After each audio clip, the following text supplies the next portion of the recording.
Hi, this is Kerby Anderson. You know, each day we take on the tough issues and provide a biblical perspective to them. The topics we cover are wide-ranging: apologetics, theology, prophecy, creation and evolution, intelligent design, marriage, family, child-rearing, the millennial generation, trends in society, politics, economics, business, religious liberty, the Constitution, public policy, foreign policy, military policy, tensions in the Middle East, abortion, homosexuality, pornography, sexual ethics, media, technology, history, and America's godly heritage. We talk about anything that affects your faith, your family, or your freedom.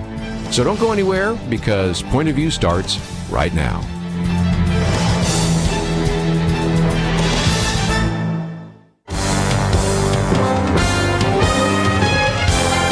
Across America, live. This is Point of View.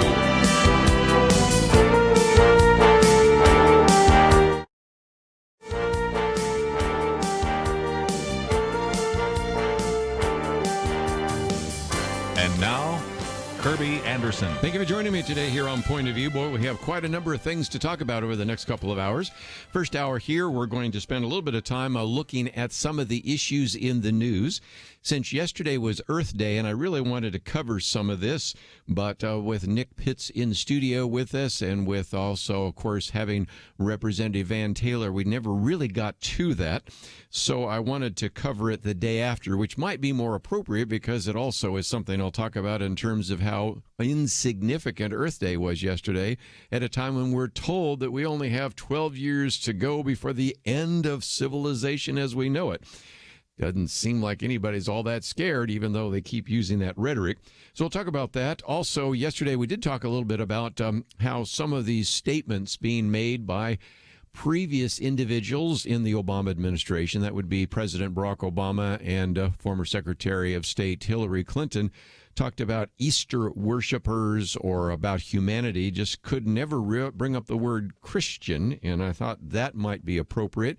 And then sometime later, maybe I'll get to that maybe by the end of the program today, citizenship and the census, because there is a very important case about whether or not there should be a citizenship question on the census. And that will actually be brought before the Supreme Court today. Matter of fact, oral arguments pretty much are over. And it has to do, first of all, with whether or not a Commerce Secretary can ask that question or put it together. It also raises some very good questions as to whether or not Wilbur Ross lied. They used all sorts of euphemisms beside that, but that will be the case. And I'm not forgetting the fact that we have people calling for impeachment. So this speech by Rich Lowry, the impeachment fantasy. We've gone from the collusion fantasy to the impeachment fantasy. And so we'll cover some of that perhaps at the end of the program. Let me just mention that in about a half an hour, we're going to have Jonathan Saenz with us again. We've been following kind of the Chick-fil-A phenomenon, and he actually gave testimony in front of one of the Texas committees at 2 a.m., not 2 p.m., that was 2 a.m. That particular committee meeting went on till 7 a.m. in the morning.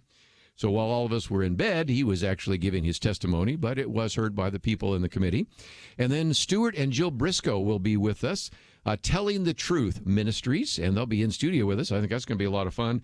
And a little bit later, we'll get into some other topics that I think you'll find helpful. But Earth Day was yesterday. It is something that is significant for me because in 1970, when Earth Day began, I was in high school. And interestingly enough, I was interested in the environmental issue, and I even got an executive from the Sierra Club in San Francisco to come over and speak in my high school. But as this particular piece by Brad Slager points out, and we have it on the website, it's called Earth Day Horrors. Beginning from the very first Earth Day in 1970, there have been issues, and he talks about the fact that back then we were talking about the fact that we'd be freezing to death from the inevitable approach of an ice age, and I remember that. Also, the prediction that a famine would wipe out billions of individuals. That came from Paul Ehrlich at Stanford University. Acid rain would kill all plant life. That came even from some of the research that was being done at Yale University, where I went later on. And we'd run out of oil in 30 years. So by the year 2000, there'd be no more oil. You kind of figured out that we missed a few of those, didn't we? Well, the point I wanted to make is that now Earth Day is not as significant, and you would think that it would be if indeed you really are in the environmental movement and really are convinced that this is the edge of the apocalypse. But instead, you had just almost a collective yawn yesterday, and it kind of illustrates again that you don't always have to pay attention to what people say. Pay attention to what they do. And if they really are convinced that we are facing a major environmental calamity, you'd think that they would change their behavior. And many of those individuals that tell us that we need to cut back on fossil fuels have a carbon footprint that is much larger than you or me having. So anyway, but the point I want to make is that there is this particular article, and you can read it for yourself, has all sorts of horror stories. For example, that some of these species will die off, but then others, and each one of these things we're going to say now has an HTML link, so you can go find the original article. One says that because of climate change, hedgehogs will go bald. Another one shows that the fish will start going deaf because of climate change, that oysters will be plagued by herpes. I'm not making this stuff up. Every one of these has a link to an actual scientific study. There will be new sharks created that will attack us more frequently. Crocodiles will be driven from the water to seek us out. Vampire bats will, of course, begin to drain our blood, and you'll have marauding jellyfish.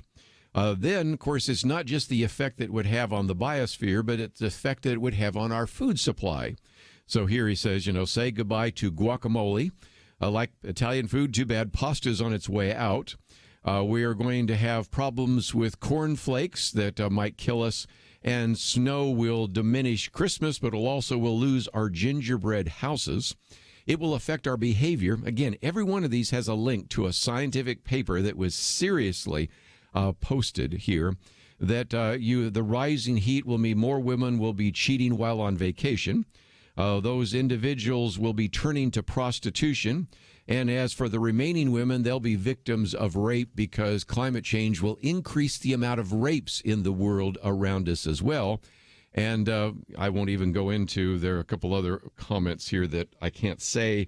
The FCC would not let me to say them, but if you want to read it, you will see that these are all scientific studies that in many cases have been in front of refereed journals. Now, the problem with all of this is simply this. Climate change is the most malleable theory you can come up with, so it predicts everything. You say, well, that's a good theory. No, it's a bad theory. When it can explain everything, it doesn't explain anything because it's non-falsifiable. And it's illustrated by, later in this article, all sorts of stories, one that says one and one says the other. Let's go back to the sharks. Remember how we heard that they would be attacking us more frequently? Well, one study says that indeed they'll be attacking us more frequently. Another study says that they will be attacking us a lot less because of climate change. We won't even go down that. One on the global warming thing says that the oceans will become saltier. Another study says that they'll be coming lower in sodium. One study shows that climate change is going to have a negative effect on ocean waves and thus make the ocean waves bigger. We have another study that shows that actually the waves will be smaller. And what about clouds? Well, the clouds will have a heat trapping effect. So that means we'll have more clouds and it'll get hotter faster. But another study says, no, there'll be fewer clouds so that we'll roast in the sunlight. Do you see my point? Oh, and one more, I got to mention snow, because we just finally had some of the snow melt in Maine. Some of the studies says that there will be more snow. Others say there will be less snow. Others say that more of these mountainous ranges will actually suffer from more avalanches. It shows you, if nothing else, that if this is a scientific theory, we definitely need to go back to the drawing board. Because when you have a theory that predicts everything and explains everything, it really explains nothing. And it shows, I think, on this particular article, how malleable it is and why it's reasonable to ask some other questions with a little more discernment. We'll take a break, come back with more right after this.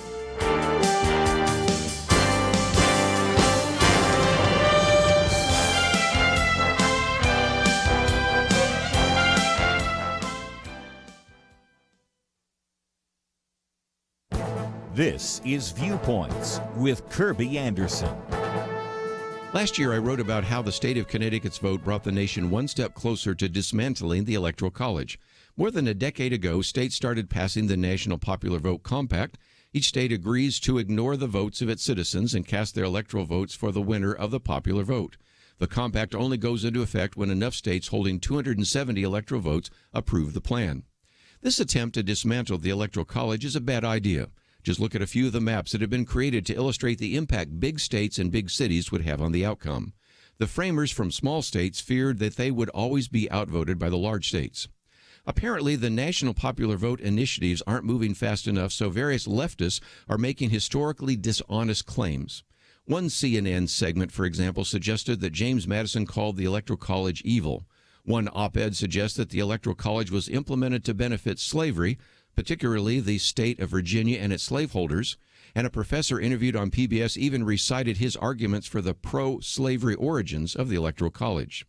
Jared Stepman cited Alan Guzzo, who points out that the only mention of slavery even related to the Electoral College debate at the Constitutional Convention is an obscure and unclear quote from Madison. Historian Sam Willits reminds us that the one president most helped by a lack of national popular vote was John Quincy Adams, who was anti-slavery and from a free state.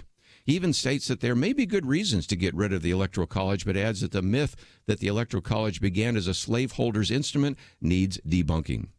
Let's have a debate about the Electoral College, and let's set aside historically dishonest arguments about it. I'm Kerby Anderson, and that's my point of view. From 20th Century Fox and Franklin Entertainment, Breakthrough, starring Chrissy Metz, based on a true story. Breakthrough, rated PG, now playing.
You're listening to Point of View, your listener-supported source for truth. Jonathan Saenz with Texas Values will be with us in the bottom of the hour, but let me cover a couple of other of the posts here.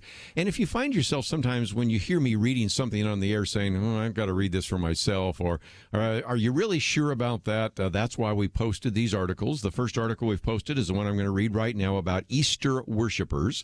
Second article we've posted is about the Earth Day horrors. And the third article we've posted is on impeachment fantasy. Then, of course, we'll be talking with our friends from Telling the Truth, Stuart and Jill Briscoe, and that link is there.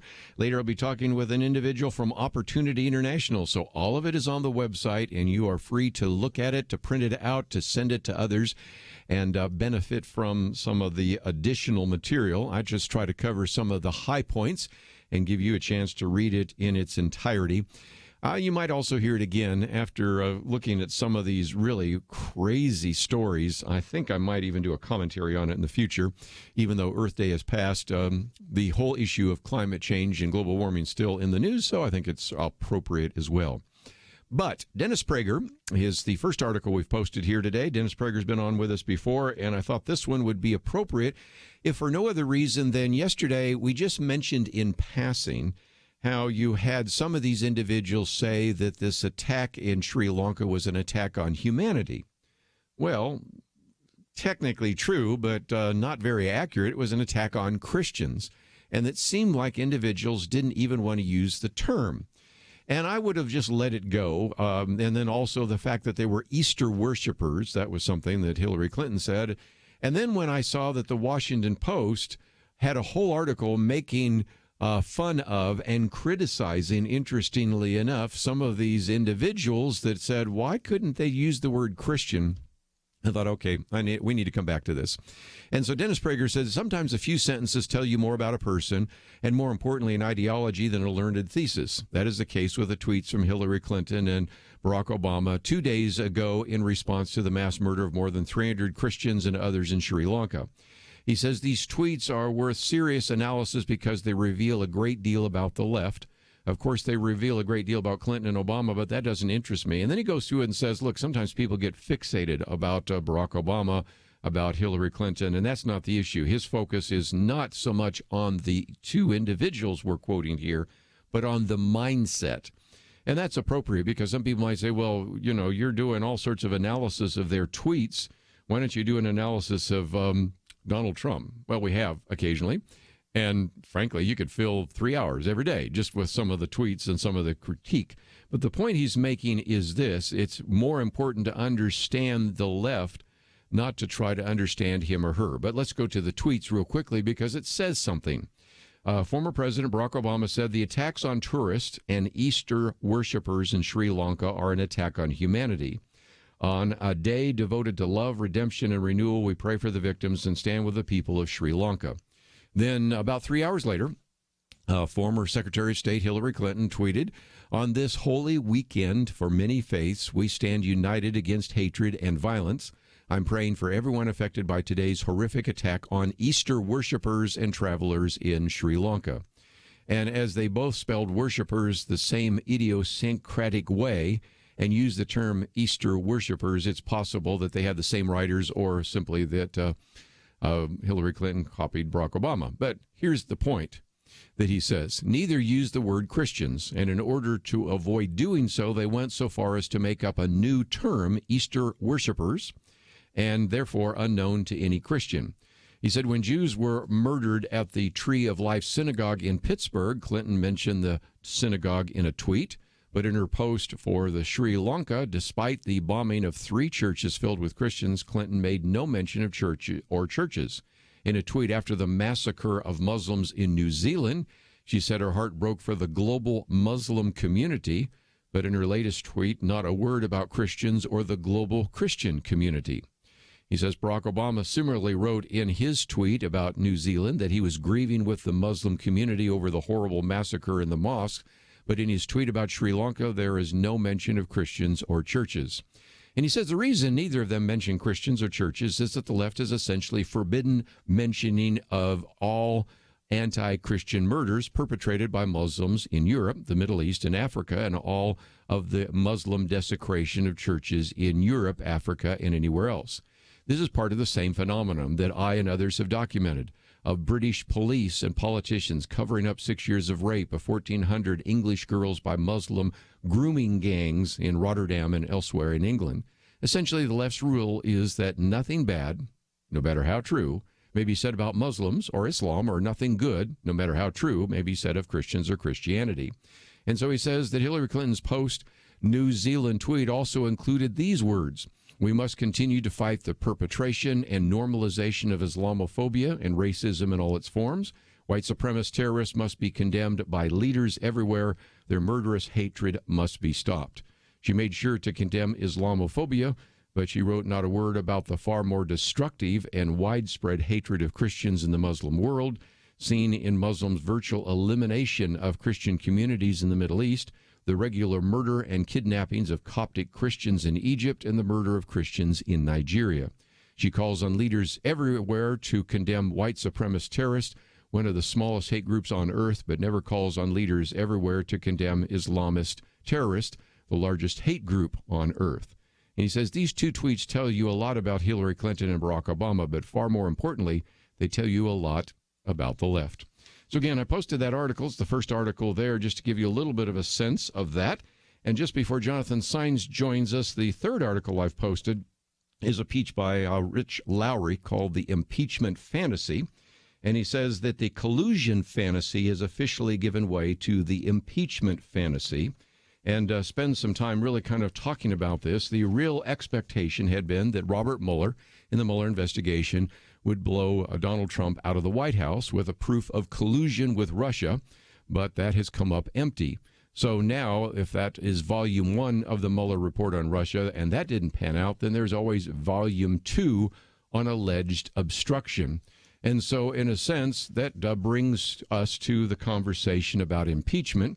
House Speaker Nancy Pelosi so far has really been saying that she is reluctant to go down that path, whether or not it's due to political calculations, which I suspect is part or maybe most, or also just about whether or not there's enough to actually do anything significant. Nevertheless, she's been kind of, as he says here, the backstop of reason. Who would have predicted that? And then we come to this idea of impeachment, which maybe we're going to spend some time talking about. I know during the 1990s, we spent a lot of time talking about it here on Point of View, but that was ancient history for some of you younger listeners, and so we may have to come back to it again. But the idea of impeachment has a long tradition in the Anglo-American history. You had British statesman Edmund Burke called it the great guardian of the purity of the Constitution. And it's interesting, Cass Sunstein in his book on impeachment actually makes the argument that the Constitution probably would not have been ratified if there wasn't a proposal for impeachment. And as you might remember, the Federalist Papers were written by Alexander Hamilton and John Jay, as well as James Madison. And Alexander Hamilton, in Federalist Paper number 65, actually talked about some of the grounds for impeachment. Of course, in the Constitution, it simply says high crimes and misdemeanors. But in there, he talks about the fact that this could be for the abuse or violation of some public trust, and then goes on to say they are of a nature which may, with peculiar propriety, be denominated political, as they relate chiefly to injuries done immediately to the society itself.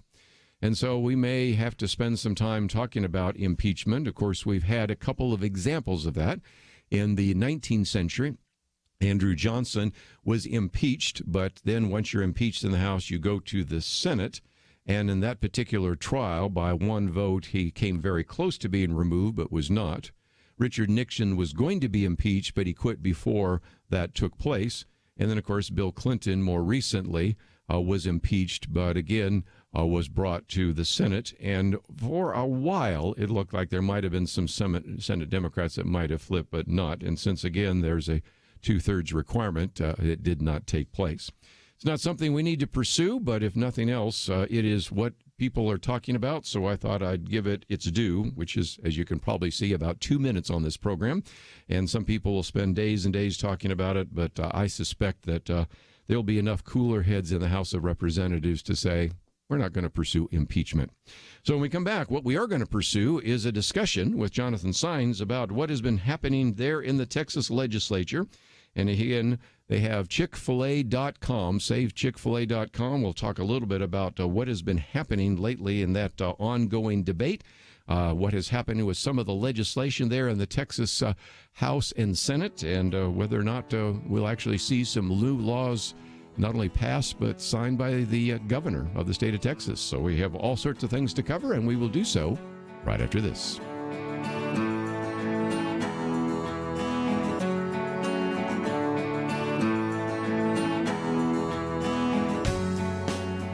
There is no more dangerous time than when things are going well. Remember Elijah on Mount Carmel? Fire came down. There was no doubt who was God, but what happened next? He went from amazing faith to a time of great fear and depression. Many Christians have been very thankful a certain Democratic candidate for president was not the one to nominate two replacements for the Supreme Court. But as with Elijah, times of great victory are also times of great danger. Moments like this are not the time to take it easy. This is not the time to let our guard down. This is a time to double down on our work in the community, to serve and pray and plan and invest in a better future. This is the time to join Point of View's Truth Team 360 to make sure today's promising gains are not lost tomorrow. Show your commitment to our future by visiting pointofview.net/team or call 800-347-5151. Ask to join the Truth Team. Pointofview.net/team and 800-347-5151. Point of View will continue after this.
You are listening to Point of View. The opinions expressed on Point of View do not necessarily reflect the views of the management or staff of this station. And now, here again, is Kerby Anderson. We're now joined by Jonathan Saenz, who is the president of Texas Values, which is a nonprofit group dedicated to preserving and advancing a culture of family values in the state of Texas. Of course, you can go to his website, txvalues.org, but I'm going to send you to a different place, perhaps, and that is savechickfilA.com. We have a link there as well. Those of you that are already on the mailing list probably have received a Take Action email. And Jonathan, if nothing else, else, I hope you got some rest, because I paid attention to the fact that while almost all of our listeners were asleep, you were given testimony very early in the morning, late at night, however you want to say it, on the First Amendment Defense Act, and you deserve some kind of special recognition for actually giving testimony. And I think some of the members of the committee deserve some kind of recognition for staying up to, about 7 a.m. in the next morning because of that? Yeah, look, it was very early. The hearing lasted over 12 hours, and not just on this piece of legislation. There were a few dozen pieces of legislation, but the ones on religious freedom, the First Amendment Defense Act, as it relates to the Chick-fil-A issue and other religious freedom issues, were one of the last to be heard. There was a pro-life bill that was heard, and there was a very bad sexual orientation, gender identity, what we're calling a ban the Bible bill that was heard. So it was a variety of reasons why it was important for us to go to the hearing and stay. And look, that's just part of what we do, Kerby. While I appreciate the comment and the well wishes and attaboys, I want people to know that's our role. But we were not alone, thankfully. We had numerous members, 20, if not 30 people there with us. We had about 150 at one point ready to testify, but things did get whittled down a little bit, as you might imagine, by the time 12 hours rolled in and we got to 7 a.m. But our message was heard loudly, and we did have more people that stayed than the other side did, and that's always important. It's important to show up and make a presence. The bill is House Bill 3172. House Bill 3172. We've been calling it the First Amendment Defense Act. Some people are now calling it the Save Chick-fil-A bill. And I just want to make sure people understand what's going on here. So, and I know a lot of people heard the story, but maybe people haven't. And I did take some time to rest a little, but I spent time with family, running around with a big family and kids. I enjoyed Easter. What a special time to roll into, if you will, after a lot of sacrifice on our part. Nothing compared to what our Savior Christ did for us, but I just want people to understand what happened. Okay, in the city of San Antonio, the government banned Chick-fil-A from opening up a store at the airport. I mean, I want to keep saying it because I don't think a lot of people realize this, and they're probably surprised. They're like, really? They voted to ban a restaurant? What are we doing here? And it was because of the religious beliefs of Chick-fil-A and the fact that they gave a donation to the Salvation Army and another entity called the Fellowship of Christian Athletes. The government, some local governments, they cannot help themselves. They've become very much advocates in the culture war, and they want to punish Christian-based businesses. Had nothing to do with anything that happened at their store or the way they run their business. It's because some of these governments don't like the fact that they are giving donations and helping support Christian ministries. The Salvation Army is not controversial. I mean, and if it is to some people, that's not the government's place anyway. So this legislation, House Bill 3172, would make it clear that the governments cannot do what the city of San Antonio did, and that private business owners, they should be on the same level footing of anyone else that wants to bid for a contract at a place like the city of San Antonio. You can't punish someone. The government cannot because of religious beliefs in these settings. But obviously it's become clear we've got to have something specific in state law that says that, even though we know that's been our principle in law for quite some time.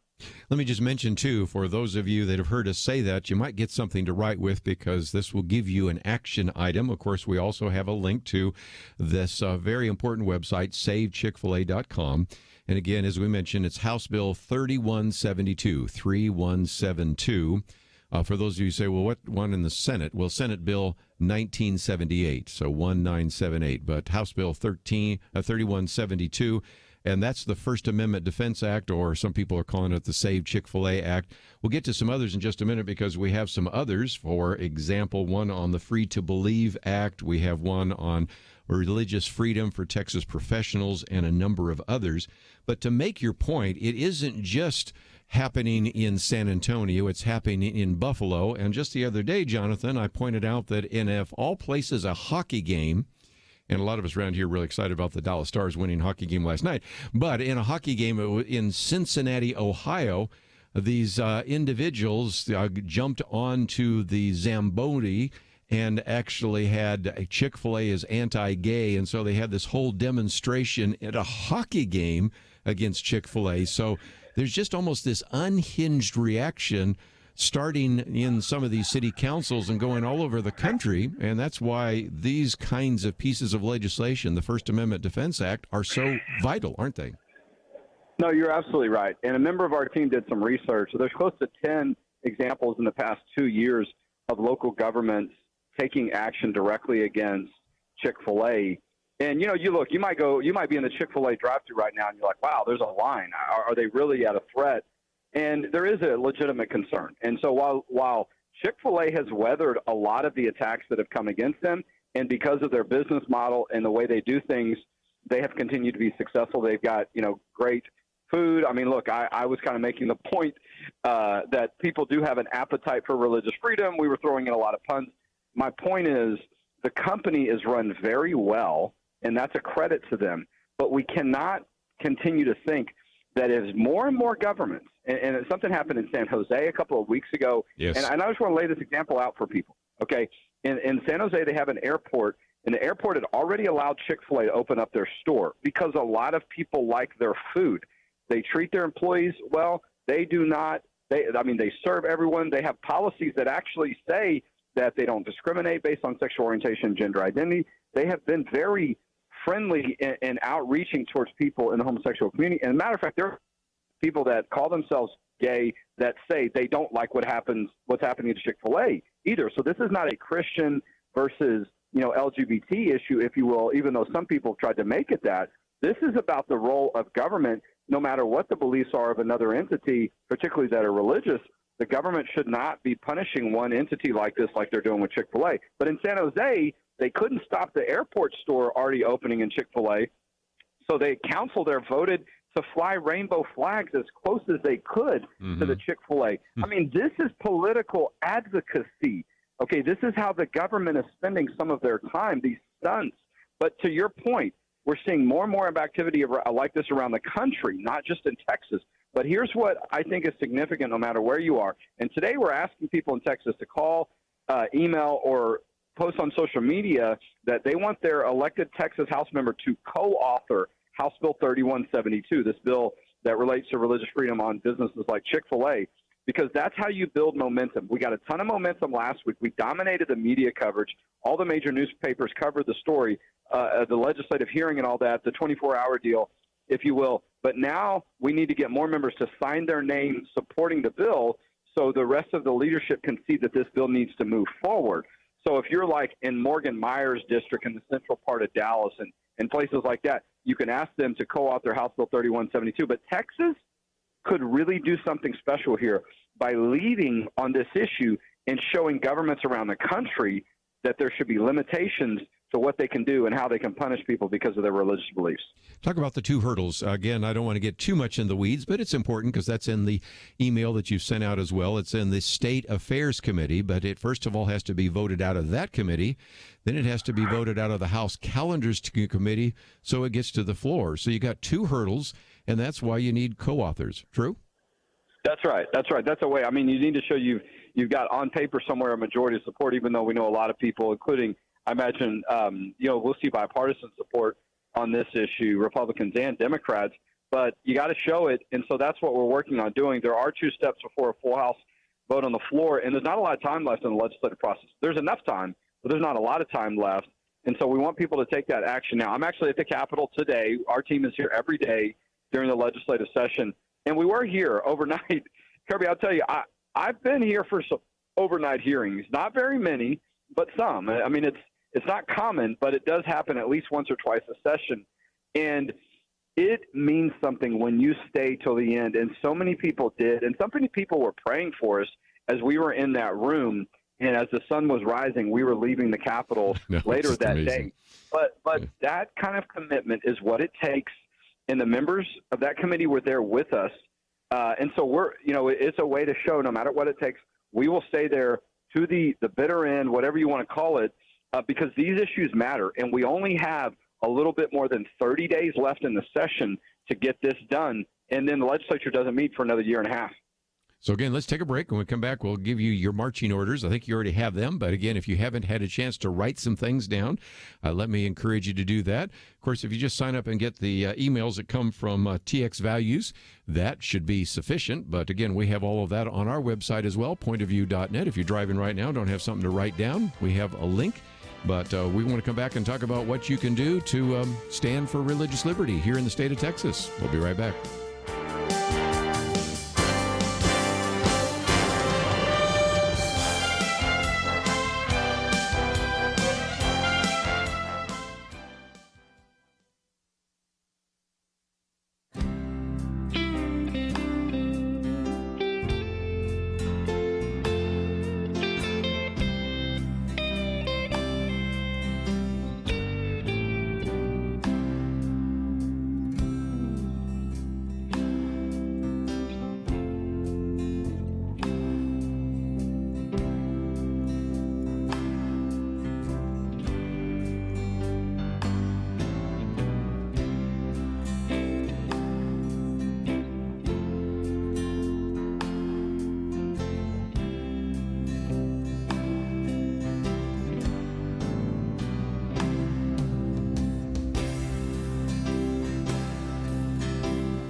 Now, back to Point of View, your listener-supported source for truth. Back for a few more minutes. Jonathan Saenz with us as well, and we encourage you to go to txvalues.org, or you can just go directly to savechickfilA.com. Either place is a great way to find out some material. And again, let's give people some action items on this particular piece of legislation. Then I want to talk about a couple of others. The First Amendment Defense Act, or simply just remember it's House Bill 3172. What you're looking for right now are for some of our listeners to contact their elected representative and ask him or her to co-author this First Amendment Defense Act. And that will be helpful in getting it first out of the State Affairs Committee and then hopefully out of the Calendars Committee and get a vote on the floor, which is what you're looking for, right?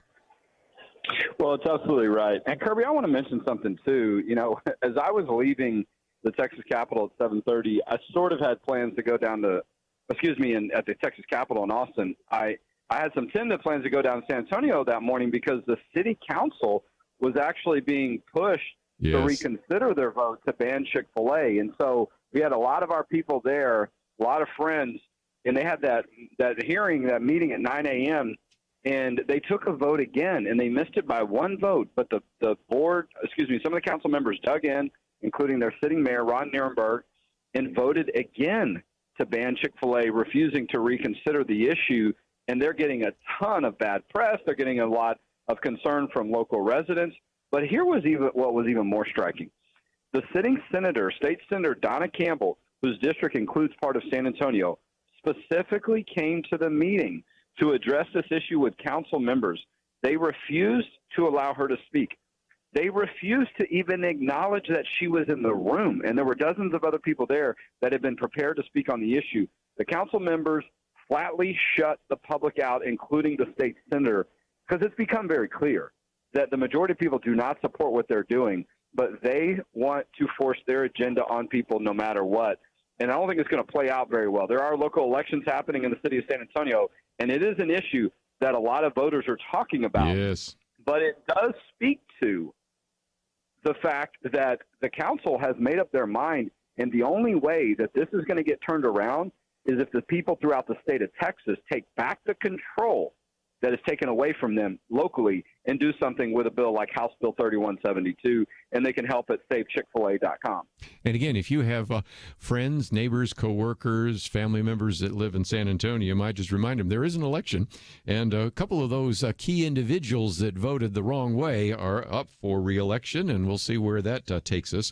So that's the action item at first for House Bill 3172. Give us an update on a couple of others. We've talked about the Free to Believe Act. We've talked about this idea of religious freedom for Texas professionals. Where are we on some of those pieces of legislation?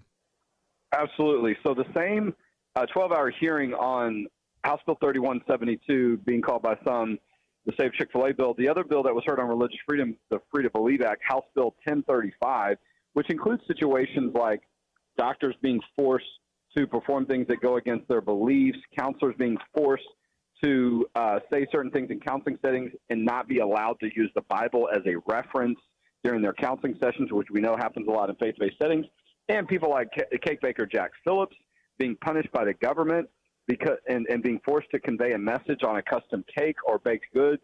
That issue has been largely resolved at the U.S. Supreme Court, but some people think that there's ways to get around it. That's what House Bill 1035 does, is make it clear that in those settings, religious liberty protection does exist. It doesn't mean that you win every time. It just means you can say, I do have religious freedom rights if the government challenges you on those type of issues. And then Senate Bill 17 is particularly related to people that hold an occupational license. So you think about a doctor being forced to perform abortion that goes against his beliefs and being threatened to lose his license. A lawyer being forced to advocate for certain things that violate his conscience or her conscience when they're involved in certain legal representation. And that's been a real threat from the national level. The bill also covers if you're a membership in a religious organization.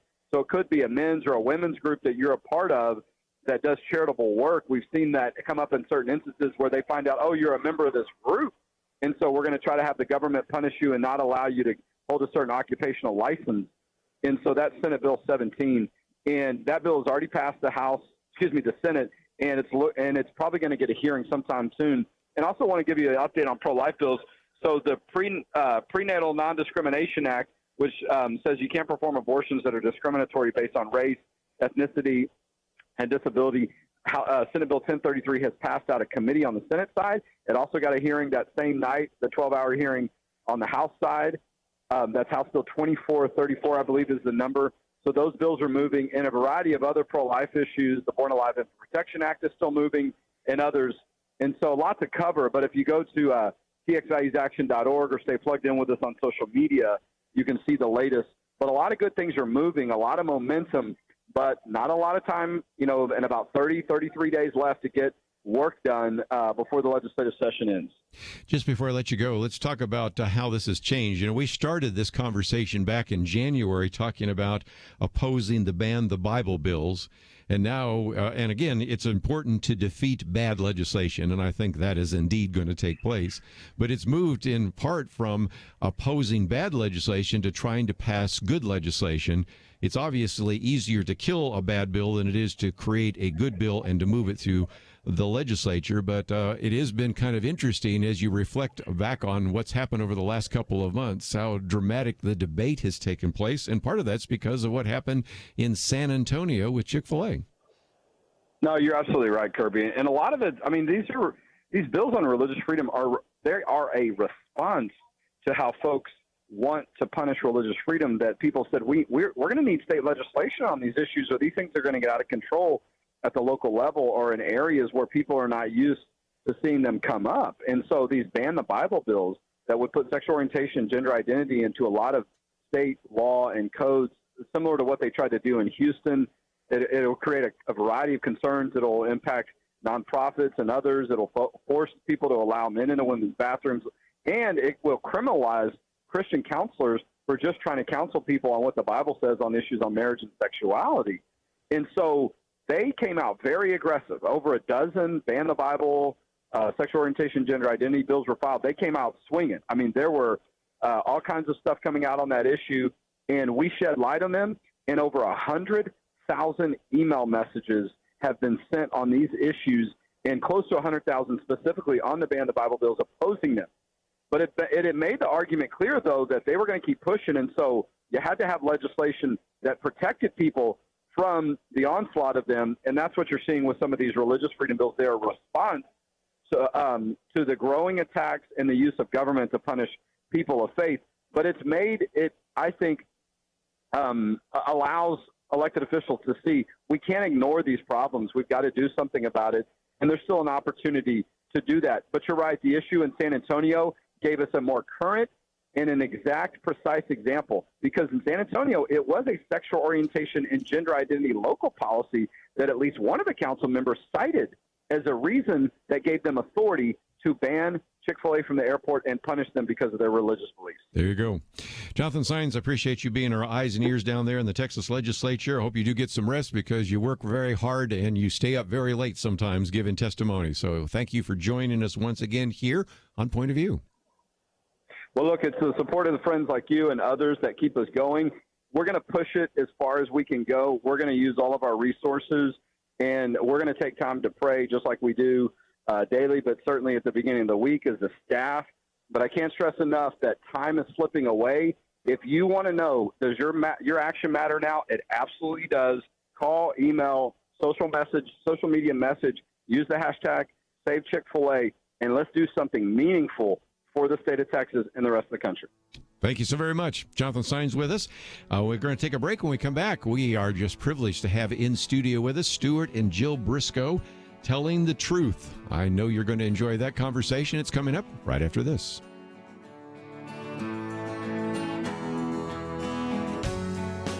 Is religious freedom still a cornerstone of the Republic, or has it effectively been crushed by the forces of tolerance? America needs Christians to be informed and as unified as possible, applying God's wisdom to civic life. Point of View can be a key part of a successful mission. I believe in America. I believe God wants His best for us. We can face whatever the world throws at us as long as we stand together. If you have not signed on, please do it now. Support Point of View Radio today at pointofview.net. Set up your monthly gift by clicking the Truth Team 360 picture and then carefully follow the directions. Pointofview.net. By phone, you can give at 1-800-347-5151. 800-347-5151. Or mail that first donation to Point of View, Box 30, Dallas, Texas 75221. Box 30, Dallas 75221. Or call us 800-347-5151. Point of View will continue after this.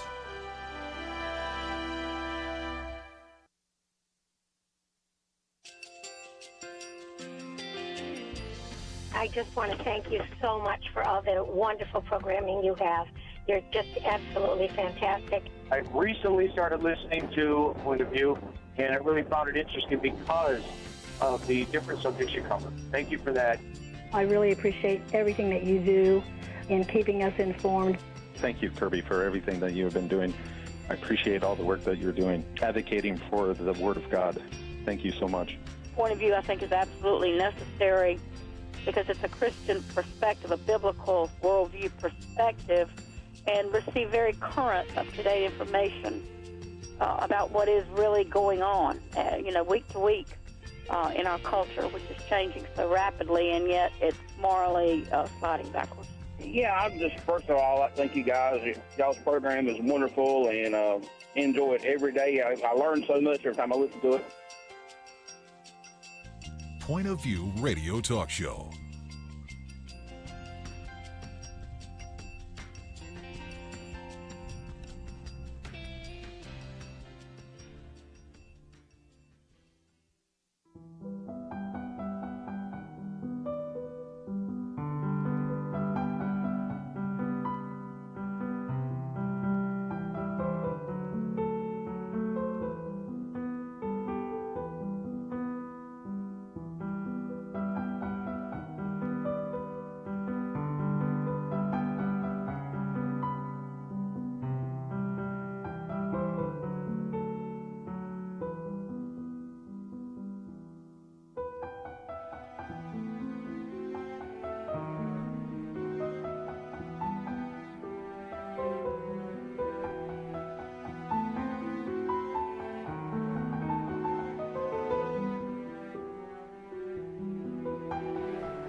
Hi, this is Kerby Anderson. You know, each day we take on the tough issues and provide a biblical perspective to them. The topics we cover are wide-ranging: apologetics, theology, prophecy, creation and evolution, intelligent design, marriage, family, child-rearing, the millennial generation, friends and society, politics, economics, business, religious liberty, the Constitution, public policy, foreign policy, military policy, tensions in the Middle East, abortion, homosexuality, pornography, sexual ethics, media, technology, history, and America's godly heritage. We talk about anything that affects your faith, your family, or your freedom. So don't go anywhere, because Point of View starts right now.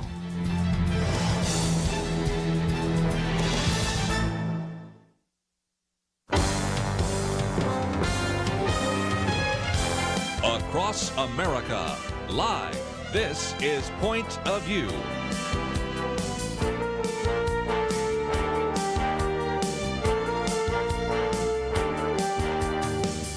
And now, Kerby Anderson. Thank you for joining me today here on Point of View. You know that we like to tell the truth, and we're going to be talking about Telling the Truth Ministries, because we have in studio, as I've been promoting, Stuart and Jill Briscoe. What a great opportunity to hear from them this hour. And I thought it really connects up very well with some of the conversation we had at this time yesterday, when we were talking about things like the Apostles' Creed and the need for good Bible teaching and to understand Orthodox Christianity. And I think you're going to get the same kind of opportunity here today. So first of all, let me introduce Jill Briscoe, born in Liverpool, England, educated at Cambridge, and an author of more than 40 books, but also with your husband developed Torchbearers, which is a ministry that I really appreciate, because this time next month I'm going to be over in Europe teaching in a Bible school as well. Now, it's with Word of Life, but it's very similar to some of the things that you do. And so, Jill, thank you so very much for joining us today here on Point of View. Well, thank you for having me. And Stuart, of course, is well known to our listeners as well, an individual born in the north of England, served in the Royal Marines, but also an author of more than 40 books, but also has been a pastor for more than 35 years. And, of course, the two of you have put together Telling the Truth Ministry. So, Stuart, thank you for joining us as well. Thank you. My pleasure. Can you tell a little bit of the story? I know the story, but a lot of our listeners say, how did these two people with this British background come together? you were, I think, in a youth ministry of sorts, and you developed this ongoing ministry called Telling the Truth. We have a link on the website, but can you give us a little bit of the backstory before we get into some of these issues? Well, you covered a lot of ground in that introduction, Kerby. I never started out to be a preacher. I had no inclination to be a preacher. I was a young believer, and one day I just left school and got a job working in a bank, and they sent me to another town. I went to this church in that town, and a total stranger came up to me after the second week there, said, "How old are you?" And I said, "I'm 17. He said, "It's time you were preaching." Isn't that something? I said, "I'm sorry, I can't preach." He said, "Have you ever tried?" And I said, "No." He said, "Well, never say you cannot do what you've never attempted." Then he said, "You will preach a week from Tuesday to the youth group, and your subject is the church at Ephesus." Wow. I didn't know they had a church in Ephesus, but I suddenly became highly motivated. I'd say so. And so I preached my first sermon when I was 17. That was 71 years ago. Isn't that amazing? And then I went on in my banking career, but started reaching youth in my spare time. Yes. In the end, got so much of that I didn't have time to do the banking anymore.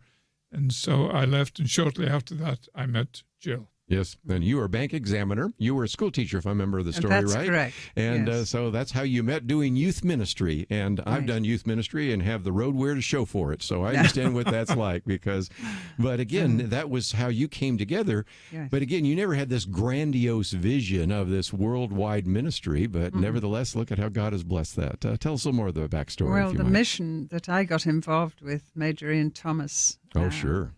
War hero, Mm-hmm. and he began a ministry to ex-German youth after the Second World War, and that was happening.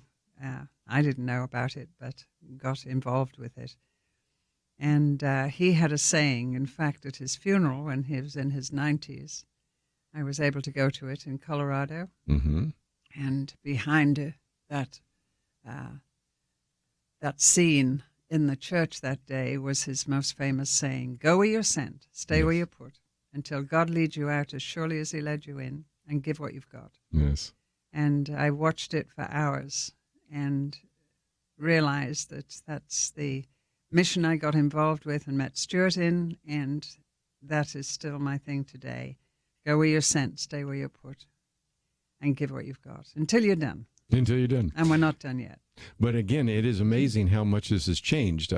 The three of us that are a little bit older around the table can remember a time when we typed up our sermons on typewriters. We did not have computers. I couldn't even type. You know, and those kinds of things. So we write them out, and now everything. And now you have apps, I noticed when I was there. So people, all these high-tech kinds of things, Stuart, I just had no idea that this would be something that would unfold, or even this broadcast that we're doing right now, because it goes from here up to a satellite, 26,000 miles in geosynchronous orbit, and then comes back down to those radio stations and plugs it out. And then there are people right now listening to this on internet all over the world. And it's just amazing. And this is an opportunity to proclaim the gospel like never before, don't you think? Absolutely. And we're only beginning to understand, I think, what the possibilities of technology really are. As soon as we find something, it's obsolete. Yes. They've moved on so quickly. And I think the Christian radio is one of the areas in which we've done what the old Youth of Christ motto said we should do, and that was stay anchored to the rock, but geared to the times. And I think the making sure that we're unreservedly committed to the Word of God and getting it out, but willing to try all kinds of techniques that are available to us to make that possible, provided they're not incompatible with the message. Yes. And again, you have 3 kids, I have 3 kids, you have more grandchildren than I have, but nevertheless, you look at this next generation. As a matter of fact, sitting in this chair tomorrow will be Nick Pitts, who is a millennial, and we do a millennial roundtable because we recognize that we need to reach the next generation. It's the changeless gospel, but it needs to be changed to communicate to the next generation. And it seems to me, Jill, that you really are kind of on the cutting edge in terms of the technology. People can download podcasts, people can get all sorts of information. You have this app, and in some respects, we recognize that the changeless message of the gospel still needs to be communicated in various cultures around the world, right? Well, it's just incredible. Yes, I was born again at Cambridge. I came to Christ there and was born into the years of missionaries like C.T. Studd and famous people that I met at Cambridge. And then it was you packed up That's right. your stuff in a coffin if you were going to the Pygmies of I know that. Australia and took your family and off you went. And you'd come back in the coffin? And you'd come back in the coffin. That's and right. they were my heroes. I mean, that was missions to me. But now it's just incredible that I need a 5-year-old to explain technology to me, but fortunately I have lots of grandchildren who can do that. Yes. We have a link to the website, and let me just take a break here right now because we're coming to one of those mandatory breaks, but it's tellingthetruth.org. And we do have that at our website, pointofview.net, in case you are not familiar with Stuart and Jill Briscoe. And we might also talk about some of the things that are going to be happening in the future. But I also want to talk a little bit about men's ministry and women's ministry. Matter of fact, Jill, almost every time I mention your name, it's usually because we're promoting some conference you're speaking at. You probably don't know that, but we've been doing this for the years. But talk about some of the things that are happening in the church, and also the need to, in a society which is sort of buying into a lot of counterfeits, how do we really tell the truth and really preach the gospel effectively? So those are some things we're going to talk about.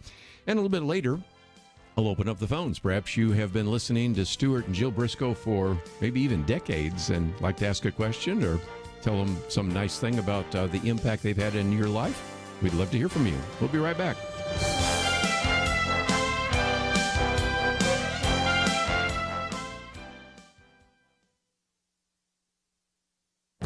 This is Viewpoints with Kerby Anderson. Last year, I wrote about how the state of Connecticut's vote brought the nation one step closer to dismantling the Electoral College. More than a decade ago, states started passing the National Popular Vote Compact. Each state agrees to ignore the votes of its citizens and cast their electoral votes for the winner of the popular vote. The compact only goes into effect when enough states holding 270 electoral votes approve the plan. This attempt to dismantle the Electoral College is a bad idea. Just look at a few of the maps that have been created to illustrate the impact big states and big cities would have on the outcome. The framers from small states feared that they would always be outvoted by the large states. Apparently, the national popular vote initiatives aren't moving fast enough, so various leftists are making historically dishonest claims. One CNN segment, for example, suggested that James Madison called the Electoral College evil. One op-ed suggests that the Electoral College was implemented to benefit slavery, particularly the state of Virginia and its slaveholders, and a professor interviewed on PBS even recited his arguments for the pro-slavery origins of the Electoral College. Jared Stepman cited Alan Guzzo, who points out that the only mention of slavery even related to the Electoral College debate at the Constitutional Convention is an obscure and unclear quote from Madison. Historian Sam Willits reminds us that the one president most helped by a lack of national popular vote was John Quincy Adams, who was anti-slavery and from a free state. He even states that there may be good reasons to get rid of the Electoral College, but adds that the myth that the Electoral College began as a slaveholder's instrument needs debunking. Let's have a debate about the Electoral College, and let's set aside historically dishonest arguments about it. I'm Kerby Anderson, and that's my point of view. From 20th Century Fox and Franklin Entertainment, Breakthrough, starring Chrissy Metz, based on a true story. Breakthrough, rated PG, now playing.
You're listening to Point of View, your listener-supported source for truth. Great to have in studio with us today, Stuart and Jill Briscoe.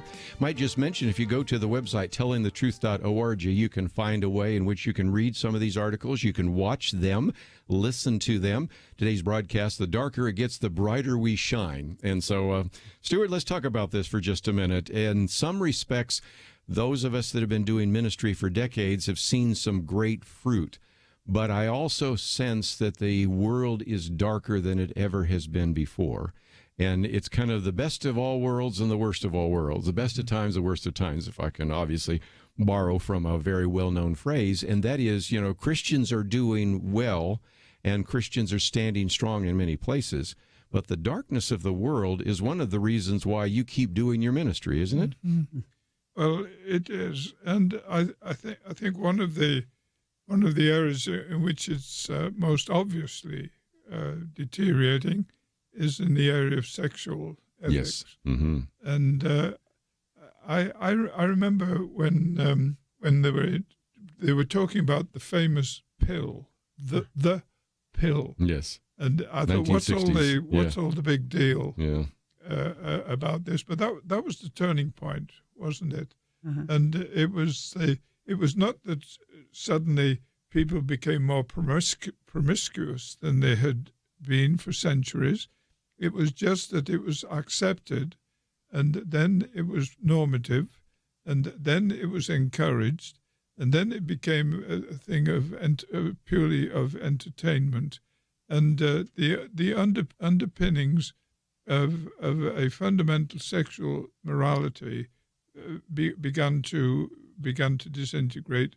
They're basically gone. Yes. And to a large extent, there has been the sad experience of, instead of the church impacting the world's norms in sexual ethics particularly have infiltrated the church. So this is one of the areas of darkness. Yes. One of the things I appreciate about this is that both of you, especially you, Stuart, are on a lot of YouTube videos, and I've had a chance to watch some of those, and you'll get some question from an individual. A lot of them are sexual questions or questions about theology, whatever it might be, and you look into the camera and you give an answer. And I think there are a lot of people just looking for answers in a culture that has kind of rejected its norms. Jill, it does seem to me that that's one of the biggest issues, this whole idea of sex, gender identity, homosexuality, the redefinition of marriage. I know your son, Pete, has just written about that as well. And when you redefine marriage and you redefine truth, you're in a lot of trouble. That's prescriptions for a collapse of culture, isn't it? Yeah.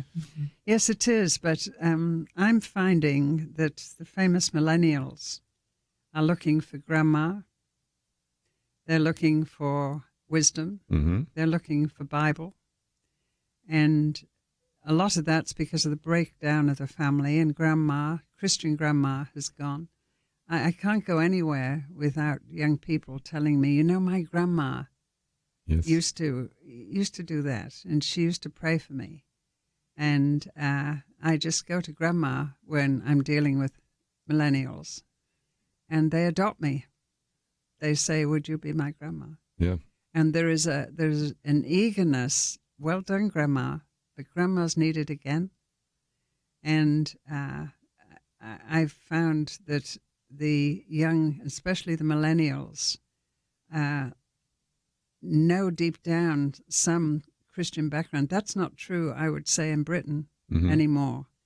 But here it still is. I don't know what you were doing with grandmas in their day, but it was a great thing. And grandma's influence is still there. And there's a hunger for it. And so that's what I'm finding as I deal with millennials more and more.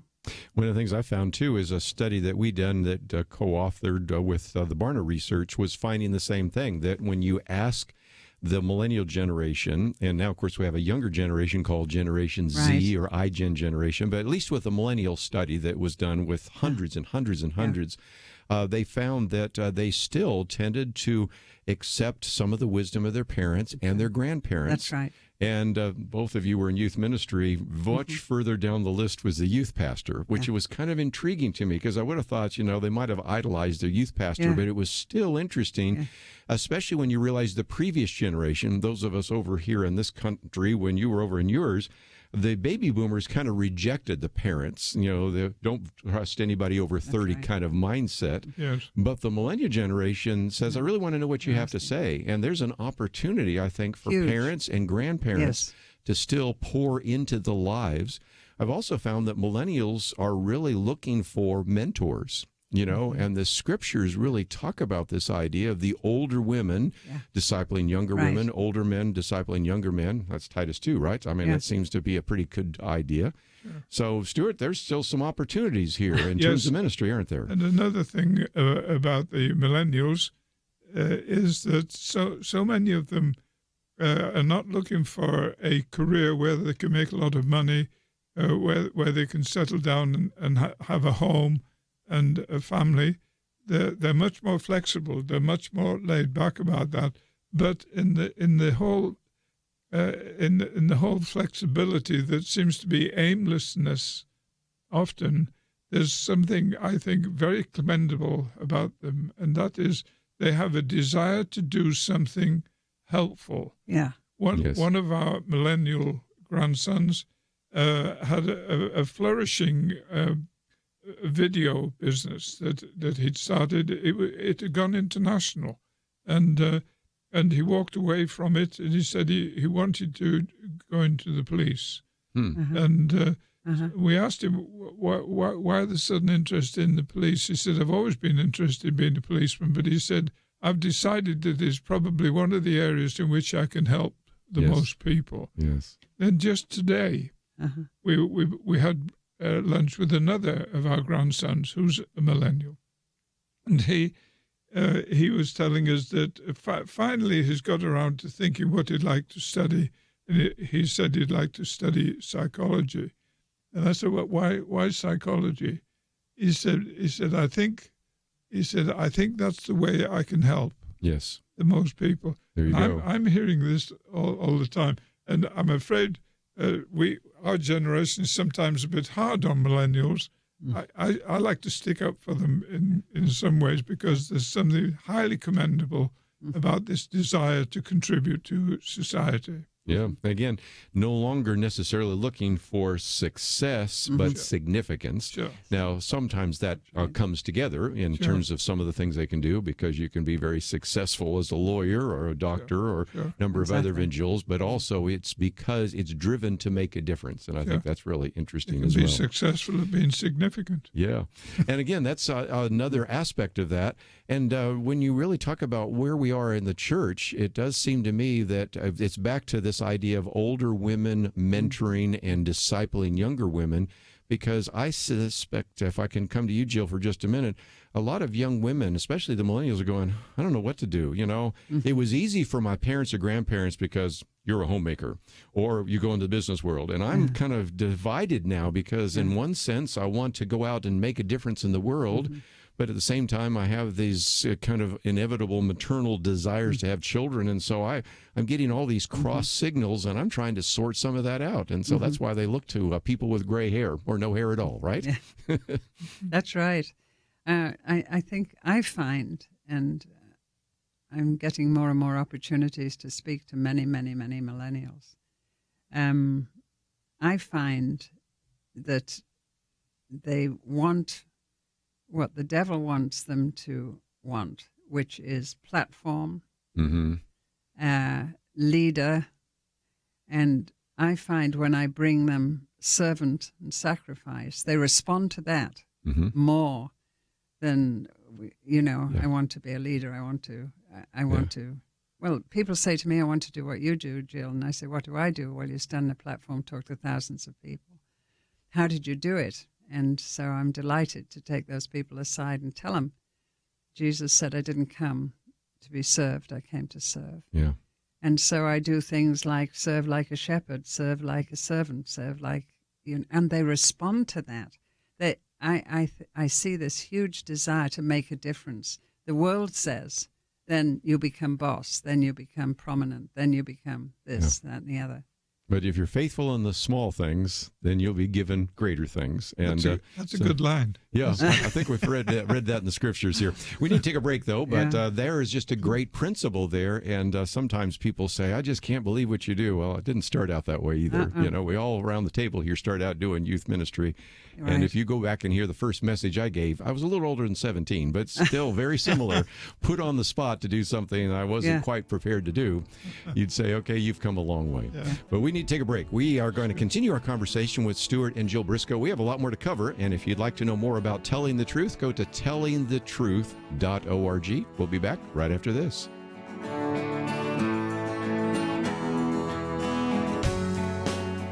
It's amazing but true. When it comes to one of America's biggest household expenditures, healthcare, a lot of people think they've got no choice. People are used to thinking we have to do it this way, but they don't. Yes, you have the freedom to choose an alternative with your healthcare.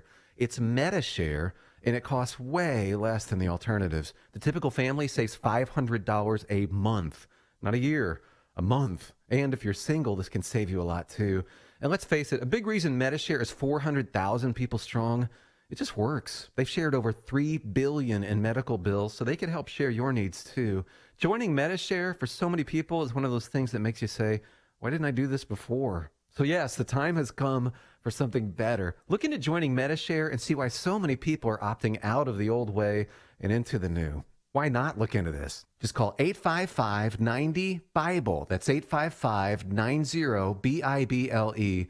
855-90-BIBLE. It takes a team to win. Be part of Point of View's Truth Team and bring truth and healing to America. Go to pointofview.net/team, pointofview.net/team, and 800-347-5151.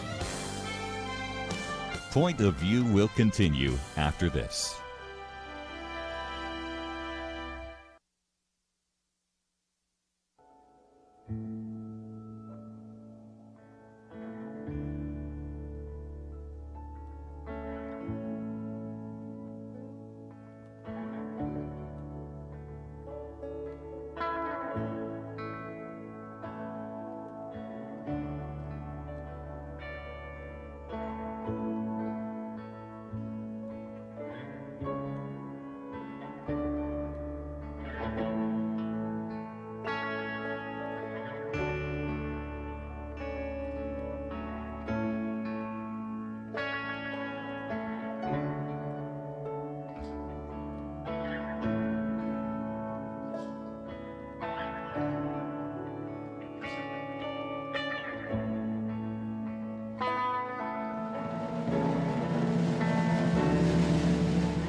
You are listening to Point of View.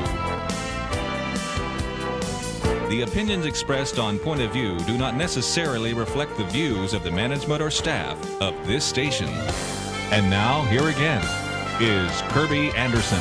Back once again, and we are privileged to have in studio with us Jill and Stuart Briscoe.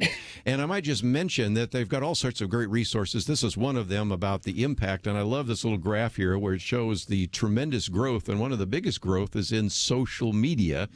Again, a couple of years ago, if I told people that we would be doing so much ministry through social media, they go, Facebook, Twitter, Instagram, what? You know, some of our listeners wonder if I just was speaking in tongues right then, but no, those really are sites. But let's, if we can, talk about what's available for a few minutes on the website, tellingthetruth.org. Because, Stuart, there's a place where they can listen to the broadcast every single day. There are daily devotionals. There's places you can read, watch. I've watched you on the YouTube channel. There's an app. And we haven't even gotten into torchbearers and a few other things, but talk about some of the things that are available on the website. I would hope all of our listeners, if they're not familiar with Telling the Truth, would go to tellingthetruth.org and find some more. Well, thank you. That's very kind of you. The whole objective of Telling the Truth is to get people into the Scriptures and get the Scriptures into the people. It's a matter of if the Word abides in you and you abide in the Word, then you're truly my disciples. You will know the truth, and the truth will set you free. Those are the three fundamental things, and so our aim has not changed in the 48 years we've had Telling the Truth. The only thing is the way of delivering it has changed. And you mentioned the app, you mentioned the website, you mentioned YouTube. There are 26 different platforms that we're using every day. Yeah. They told me that, and I said, please don't tell me what they are. I don't understand it, but I believe it. But there's another very simple thing that we have. Pete and Jill and I have all independently written 365-day devotionals. Yes. And we have a different devotional reading that comes on every day. I've got a lot of my businessmen to get their secretaries to get their computer up and running for when the boss comes into the office. Yes, and it's our daily devotional that's on there. And you can sign up for it. The one today, A Little Pain, A Little Gain, is the one. And so each day there is a devotional, and you can sign up. You can read it. There are just all sorts of things. There are actually 3 of them every day. You can take your pick. Well, again, I will scroll down and get the other ones there. I just mentioned the one that Pete was doing, but all the ones that are there. Sure. There are articles, there's news, there's videos, there's just a lot of resources.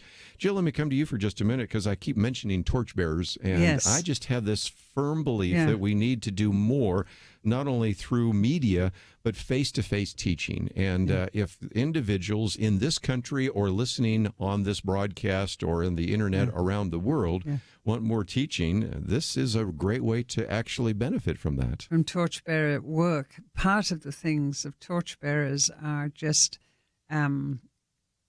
Bible schools all over the world, 26 countries now. Yes. And which is very impressive. And it's basically for 18 to 22-year-olds, often, if possible, before going to university, which is obvious benefits. Right. And it's incredible. Some of our grandchildren have had the privilege of doing that, and of course our own children. But that's just one thing. And again, it comes from a Major Ian Thomas, trying to reach the unreached, reaching them, but then just saying, well, you're on your own, but teaching them. And so I just look up torchbearers. Yes. What is the address, Stuart? I think we have the link there, so I think you'll be able to find it. And we'll put it up there if not, because I just think very highly of it. If you're concerned about your children, your grandchildren, your Sunday school class, if you're not married, or every millennial before the millennials. What is this at the moment? Yeah, well, and again, that's the thing. I mean, now the younger generations going off to college are what they're called the iGen generation or Generation Z. Yes. And that's kind of intriguing because they called the iGen generation because of a professor in San Diego who said this has been the digital natives. That anybody born after 1996, which just seems a few years ago to some of us around the table, but they have always been in a digital world. They might have had an iPad when they were a kid or even a toddler and have had phones, and they're very different in some respects, even in the previous generation. And they're also called Generation Z. Now, a lot of people have said, well, then what comes after Z? And the argument is nothing, because the idea of a generational cohort is starting to break down because of all this technology. Stuart, you can probably remember when you were preaching that when you'd say, now turn with me to Genesis chapter 27, you hear this. Now you say that and everybody pulls out their phone, right? That was always click, music click, to my ears. I love the sound, and I still carry the Bible, but I do have Bibles on all of my electronic devices, too. All the scriptures are put up on the screen. Yes. And I understand why, but it's not a substitute for people having a Bible that they can actually handle. They can mark There's and a underline. tangible and dimension to it. Yes. They can make notes in it. But so I still unabashedly encourage people, open your Bibles and have your notebook and get your pencil ready. That's right. That's the way to do it. Jill, one more thing I wanted to mention. You have found a great opportunity to minister to a lot of women around the world, and there's been some context for that. Talk about that, if you might. Yes. Well, again, you're talking digital, but there are some movements that I've been privileged to help. Yes. In little ways and big ways. And that is millennial movements that are going on in every country, all over the world. And one of them is If Gathering. And you can look that up for yourself. But they have found ways to use the digital thing we're talking about that are way beyond anything I've come across. And you might want to think about the millennials. You have opportunity to help in your business, in your neighborhood, in your own life and family, and just check it out yourself. And then all you need to do is say to them, why don't you just look at this? And I would recommend that as well. Sure. Stuart, when we were talking earlier about where England was and is and where the United States is, maybe you have some warnings to us, because there was a time when the United Kingdom was the greatest mission-sending country in the world. It isn't now. As I have gone to Europe and to the United Kingdom and others and see former churches now turned into climbing walls and places where they teach martial arts. And I notice that some of that seems to be happening in America, because I tend to every year go and teach in Northeast, and also have teaching at a Bible school in the Northwest. And those are not exactly the Bible Belt, and I'm seeing old churches now turning into restaurants and things like that. So are we in America maybe headed in the same direction that England has been heading for some time? In the same direction, yes.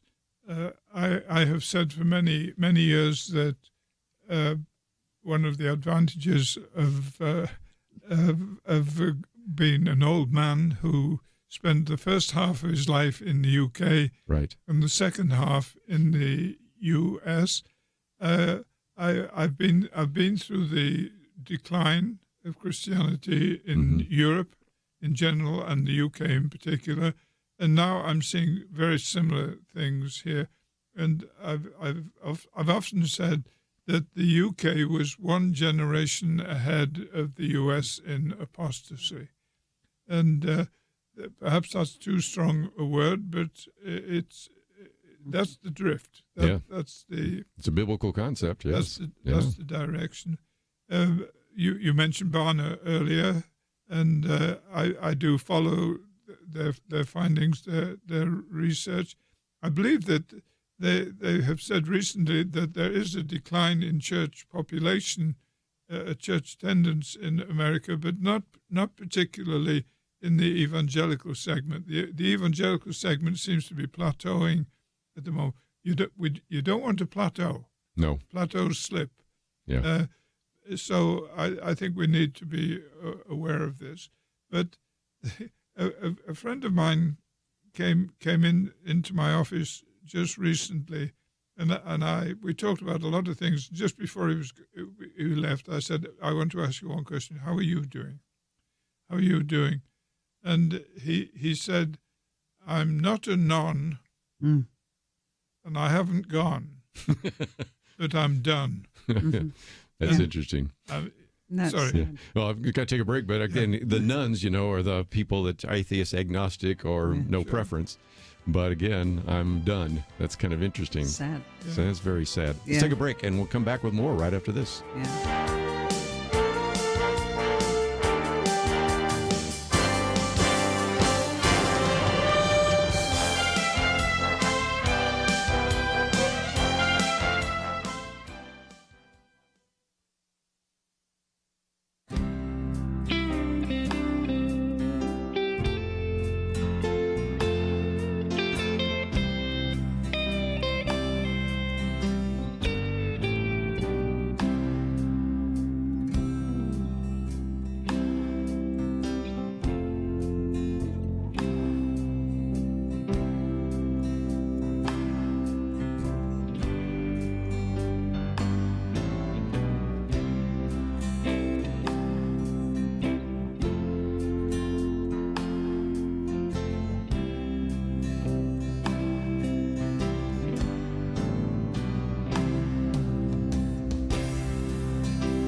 Now, back to Point of View, your listener-supported source for truth.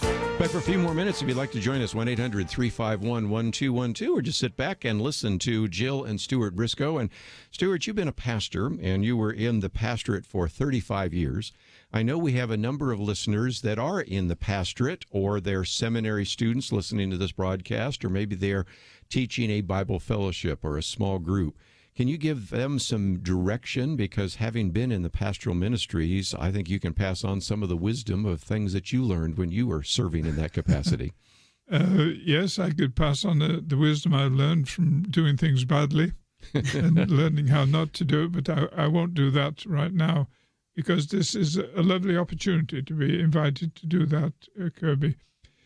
I tell pastors all the time the three things that are non-negotiables for you are, first of all, preach the word. The second one is love the people. Mm-hmm. And the third one is pray the Spirit moves. And I tell them, all the other things are sort of super added extra pluses. Don't major on them.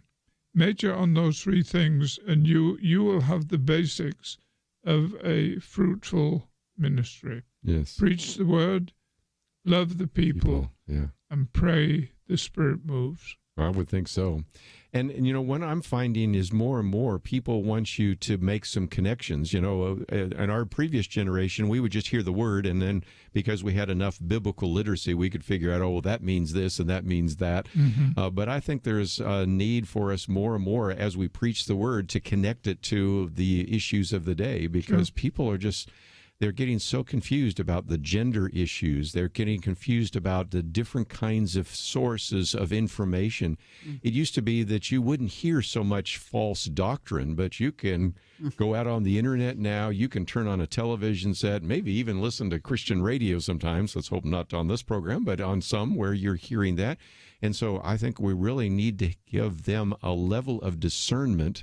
We've always needed discernment. We needed it in the first century, but we certainly need it in the 21st century as well. Yes, don't you think? And discernment doesn't suddenly blossom. Yes.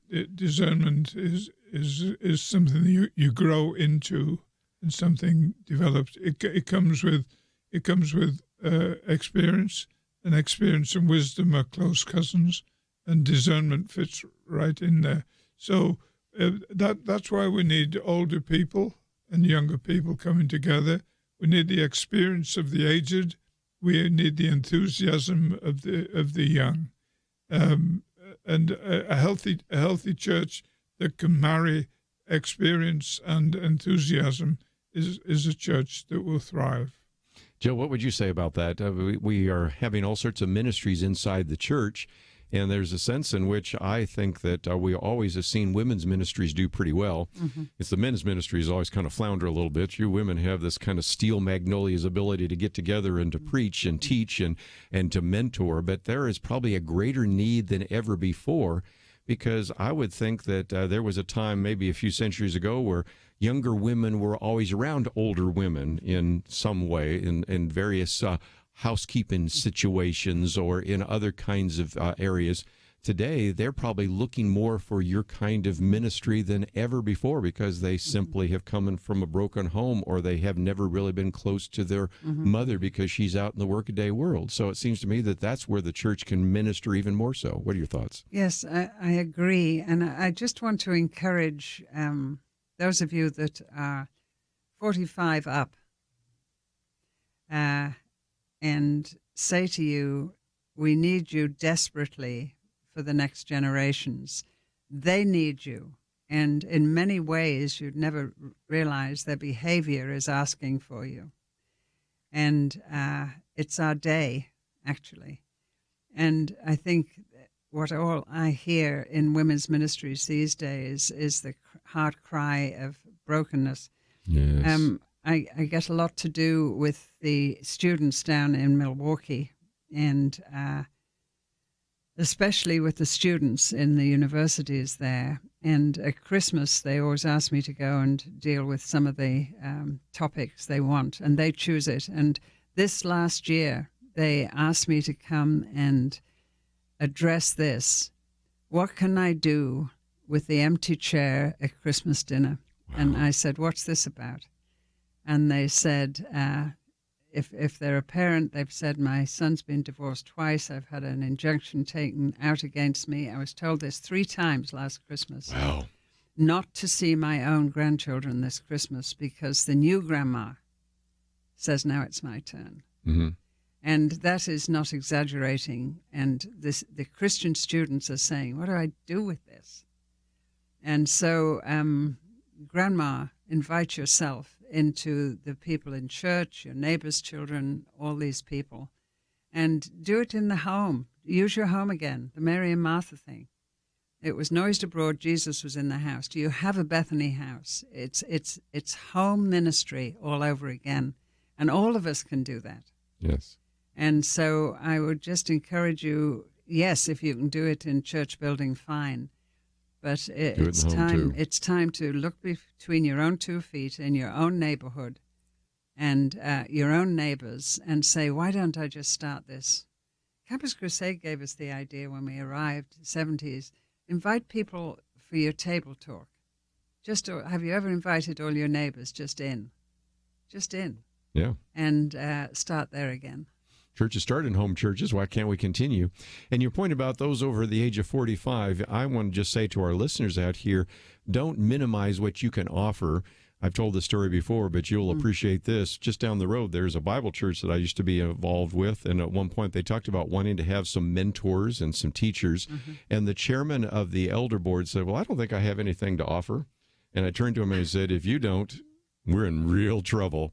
And I knew what he was saying that is, it's not like I got everything together. Well, yes, but you have a lot more. The things you haven't even thought about, the things you take for granted.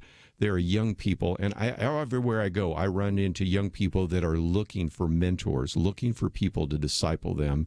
We just need more people to sign up. So, Jill, thank you for saying that. I'm sorry I've kept the same theme, but I'm passionate about it at the moment, especially because Barna told us, 3 years ago, that seniors are leaving the church more than the young people. Yes.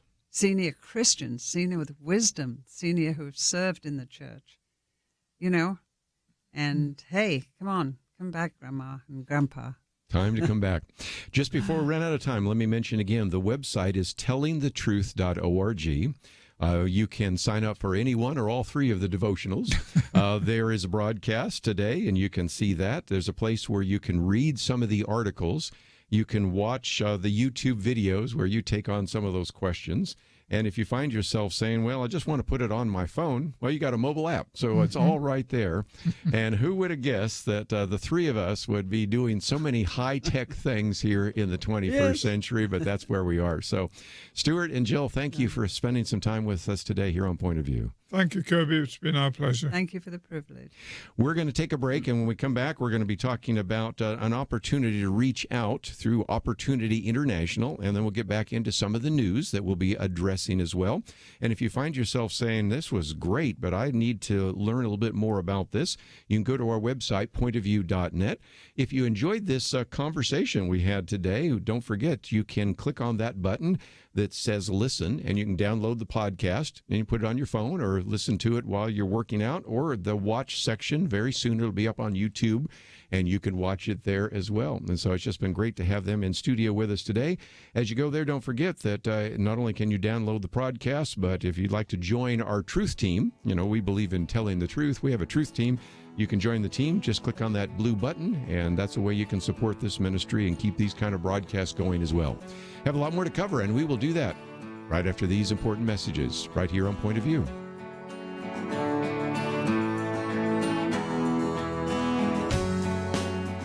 It's amazing but true. When it comes to one of America's biggest household expenditures, healthcare, a lot of people think they've got no choice. People are used to thinking we have to do it this way, but they don't. Yes, you have the freedom to choose an alternative with your healthcare. It's MediShare, and it costs way less than the alternatives. The typical family saves $500 a month, not a year, a month. And if you're single, this can save you a lot too. And let's face it, a big reason MediShare is 400,000 people strong, it just works. They've shared over $3 billion in medical bills, so they can help share your needs too. Joining MediShare for so many people is one of those things that makes you say, why didn't I do this before? So yes, the time has come for something better. Look into joining MediShare and see why so many people are opting out of the old way and into the new. Why not look into this? Just call 855-90-BIBLE. That's 855-90-BIBLE. 855-90-BIBLE. It takes a team to win. Be part of Point of View's Truth Team and bring truth and healing to America. Go to pointofview.net/team, pointofview.net/team, and 800-347-5151. Point of View will continue after this.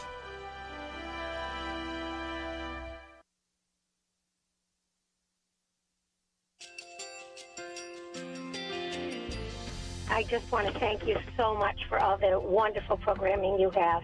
You're just absolutely fantastic. I recently started listening to Point of View, and I really found it interesting because of the different subjects you cover. Thank you for that. I really appreciate everything that you do in keeping us informed. Thank you, Kerby, for everything that you have been doing. I appreciate all the work that you're doing, advocating for the Word of God. Thank you so much. Point of view, I think, is absolutely necessary because it's a Christian perspective, a biblical worldview perspective, and receive very current, up-to-date information about what is really going on, week to week in our culture, which is changing so rapidly, and yet it's morally sliding backwards. Yeah, I'm just, first of all, I thank you guys. Y'all's program is wonderful, and enjoy it every day. I learn so much every time I listen to it. Point of View Radio Talk Show.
Hi, this is Kerby Anderson. You know, each day we take on the tough issues and provide a biblical perspective to them. The topics we cover are wide-ranging.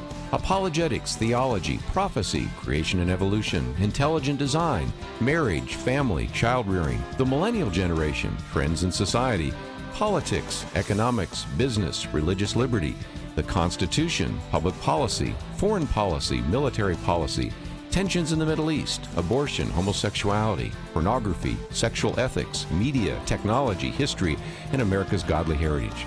We talk about anything that affects your faith, your family, or your freedom. So don't go anywhere, because Point of View continues right now.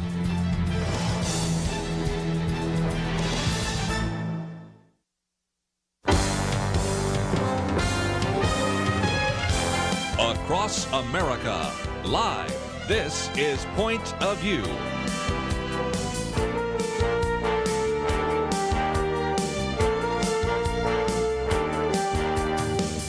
And now, Kerby Anderson.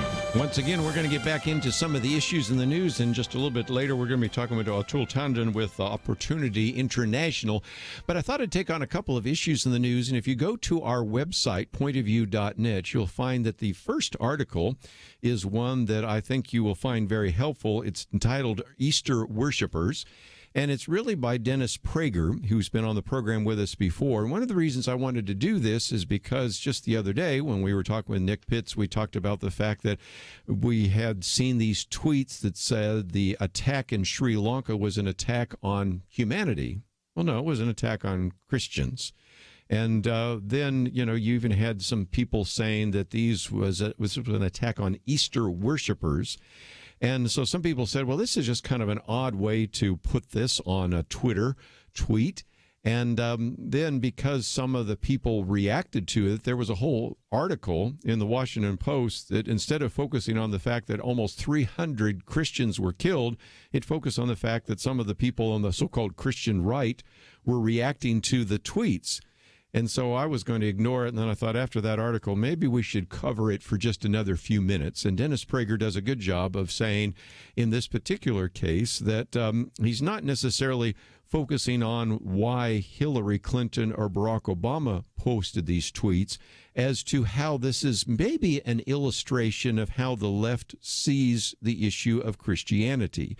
And so in his particular piece, he points out that these tweets that came from the former president and the former secretary of state don't necessarily tell us as much about them. And he really says we shouldn't be trying to fixate on what, say, Bill Clinton says, what Hillary Clinton says, Barack Obama says, Joe Biden, whatever it might be, but to look at the message. And I thought that his piece, which we've posted on the website, might be really helpful for just a minute, because he really helps us understand what is part of kind of a leftist ideology. So let's go to the two tweets that were on Twitter and just at least help you understand what he's trying to explain to all of us. And the one that came from former President Barack Obama said the attacks on tourists and Easter worshipers in Sri Lanka are an attack on humanity. A day devoted to love, redemption, and renewal. We pray for the victims and stand with the people of Sri Lanka. About 3 hours later, you have former Secretary of State Hillary Clinton tweets, on this holy weekend for many faiths, we must stand united against hatred and violence. I'm praying for everyone affected by today's horrific attacks on Easter worshipers and travelers in Sri Lanka. Well, first of all, Dennis Prager says they both spell worshipers in an idiosyncratic way, actually without the right kind of grammar, but that's okay. But the fact that they both use the term Easter worshipers means that either they have the same writers or that Hillary Clinton copied Barack Obama. But here's what's critical, he says. Neither use the word Christians. Dennis Prager says in order to avoid doing this, they went so far as to make up a new term, Easter worshipers, heretofore unknown to any Christian. He said when Jews were murdered in the Tree of Life synagogue in Pittsburgh, Clinton mentioned the synagogue in a tweet, but in her post-Sri Lanka tweet, despite the bombing of 3 churches filled with Christians, Clinton made no mention of church or churches. In a tweet after the massacre of Muslims in New Zealand, she wrote that her heart broke for the global Muslim community, but in her latest tweet, not a word about Christians or the global Christian community. Barack Obama wrote in his tweet about New Zealand that he was grieving with the Muslim community over the horrible massacre in the mosque, but in his tweet about Sri Lanka, there is no mention of Christian or churches. So to finish off that, the comment by Dennis Prager is the reason neither of them mention Christians or churches is that the left has essentially forbidden mention of all the anti-Christian murders perpetrated by Muslims in Europe, the Middle East, and Africa, and all of the Muslim desecration of churches in Europe, Africa, and elsewhere. This is part of the same phenomenon that I and others have documented. He goes on to say that the left's rule is that nothing bad, no matter how true, may be said about Muslims or Islam, and nothing good, no matter how true, may be said of Christians or Christianity. Barack Obama, of course, addresses that issue. Hillary Clinton's post-New Zealand tweet also included these words: "We must continue to fight the perpetration and normalization of Islamophobia and racism in all its forms. White supremacist terrorists must be condemned by leaders everywhere. Their murderous hatred must be stopped." She made sure to condemn Islamophobia, but she wrote not a word from the far more destructive and widespread hatred of Christians in the Muslim world, seen in Muslims' virtual elimination of Christian communities in the Middle East, the regular murder and kidnapping of Coptic Christians in Egypt, and the murder of Christians in Nigeria. She calls on leaders everywhere to condemn white supremacist terrorists, one of the smallest hate groups on earth, but never calls on leaders elsewhere to condemn Islamo-terrorists, the largest hate group on earth. So the point he's making is when you see some of these bizarre statements about attack on humanity or the attack on Easter worshipers, it tells you a lot more about kind of the mindset. So let's, if we can, now go to our friend at Opportunity International. Atul Tandon is an Indian American. He comes to Opportunity International with a background over many years of really working in both the profit and non-profit enterprises. He was the founder and served as CEO of Tandon Institute, which provided strategic activity as well as solutions and staffing to deal with social sector enterprises, and then later joined World Vision U.S. as the Senior Vice President of Donor Engagement. He's an individual, graduated with honors from the University of Delhi, and holds a certificate in governance from John F. Kennedy School of Government at Harvard University. And Atul, thank you for joining us once again here on Point of View. Kirby, thank you for having me. Let's, if we can, very quickly, we're coming to a break, but just can you give us kind of a short summary of what Opportunity International is all about? Surely, Kirby, and thank you again. Well, we had opportunity, we are now celebrating our 48th year of working with the poor around the world. And we focus, Kirby, on two things. One, to helping the least of these, the least amongst us, the extremely poor, get out of poverty by helping them build income, sustainable livelihoods. And we'll talk more about how we do that. Second is we come alongside those families and make sure that their children are getting educated, so they really see poverty in the rearview mirror when they get to be of age where they're ready to go to work and can find gainful employment. So we serve both the parents today, helping them build their livelihoods, their income, and we serve the next generation, the children, making sure that they get a good education. Let's take a break. Those two things. Yeah, well, let's take a break. When we come back, I want to get into it in more specific detail, what you have been doing, for example, in rural communities and the whole issue of technological advancement. I'll talk about what is happening to women and girls right now and what that has actually been taking place, and young people, and again, how many of our listeners can support you. And of course, we've talked about this before. We're sort of seeing this as sort of an update on what is happening through Opportunity International. If you find yourself saying, well, I'd like to know a little bit more, you can go to our website, pointofview.net, or simply go to opportunity.org. We'll be back right after this.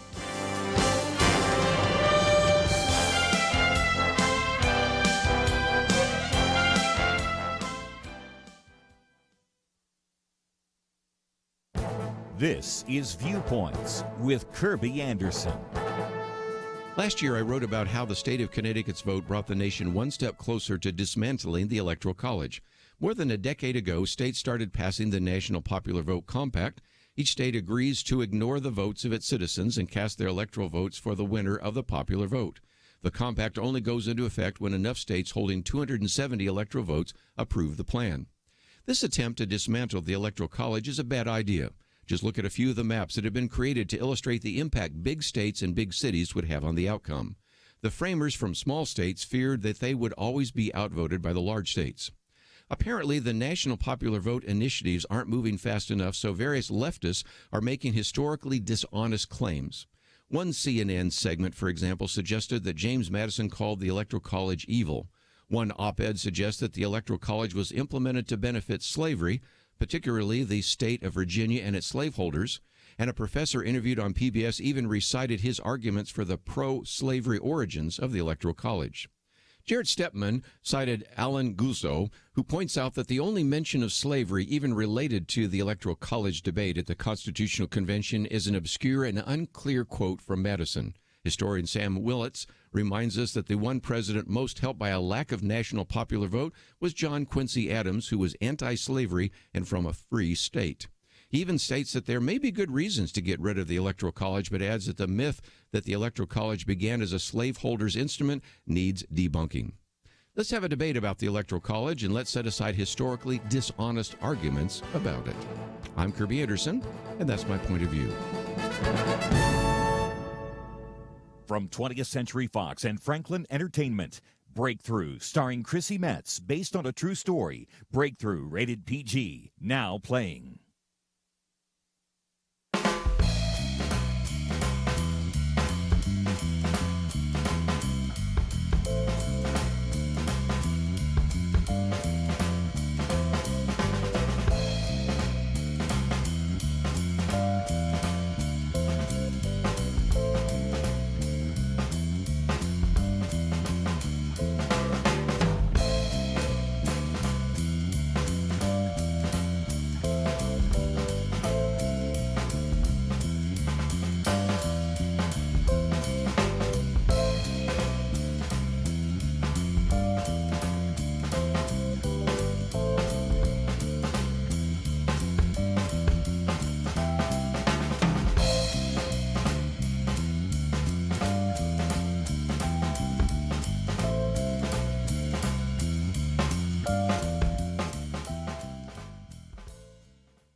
You're listening to Point of View, your listener-supported source for truth. Privileged to have with us Atul Tandon, and he's with Opportunity International. And, you know, one of the things we've talked about on this program, even yesterday, we were talking with Arthur Brooks about getting rid of and eventually eliminating extreme poverty. And we talked about how even Bono, who's not necessarily an advocate of the free enterprise system, has to admit that that has been one way to address this issue of extreme poverty. But let's, if we can, talk about what Opportunity International is doing in an effort to rid our planet of this extreme poverty and to really begin to raise up those individuals in these very difficult circumstances. So, Atul, talk about, for example, what you do in some of these rural communities, because that's one of the places where we really have to address this issue of poverty, isn't it? It absolutely is, Kerby. And when you look at the data, now there's approximately, the World Bank data, about 700 million people living on $1.97 a day. That's the extreme poverty line. And 80% of those, 80, are living in rural areas. They're basically smallholder farmers and their families. So to tackle the scourge and the last remaining vestiges of it on our planet, we really need to tackle, what do we do about helping these farmers build their incomes? And what we do there is principally sort of three things at the highest level. One, we make sure that they have the financial resources that they need, loans principally, and other to buy the seeds and the tools, the fertilizer that is needed for their land to grow the crops. Two is, they might have been doing what they're doing for a long time, sometimes generations. Doesn't mean that they have caught up with the latest practices.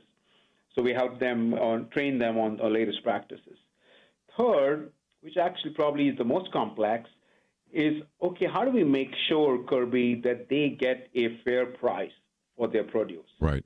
But that can always not be a given, especially in rural areas. People will come and traders and as an example, do a forward purchase. Well, your produce is going to come in October. I'll pay you the money now. You're a poor farmer. You need to send your kids to school. You need food on the table.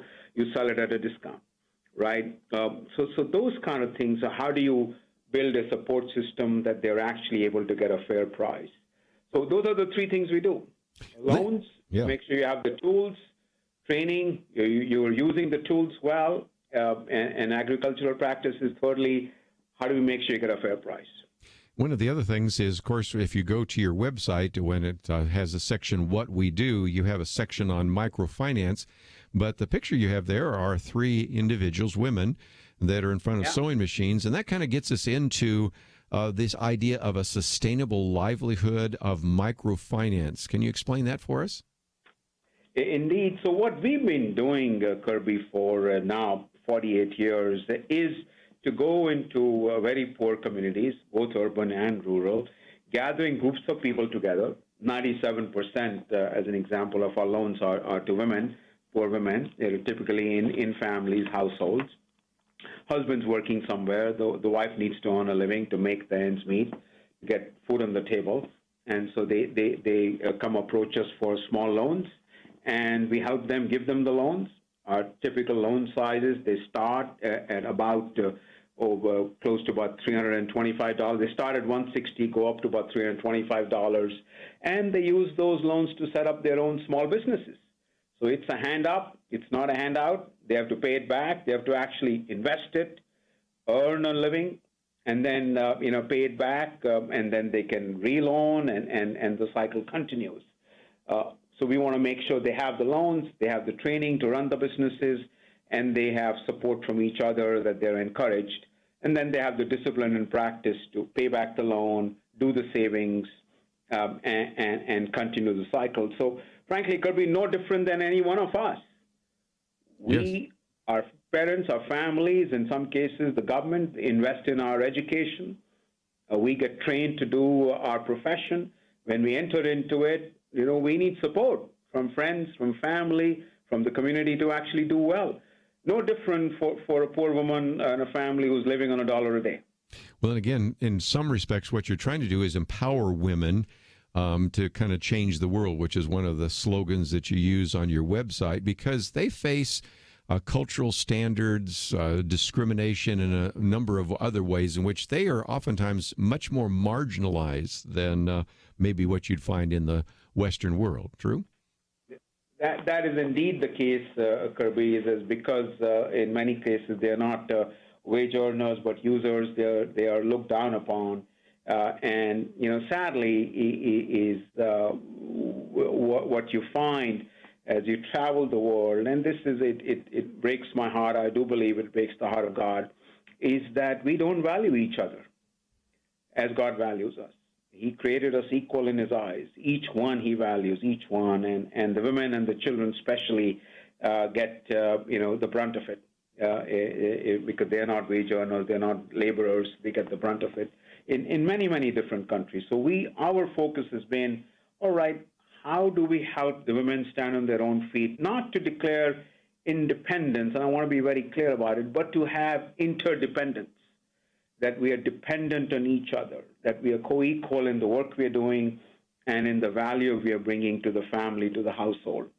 So that's it. It really has been for us, we look at the data, and over 70% of the women who we serve have start to increase incomes.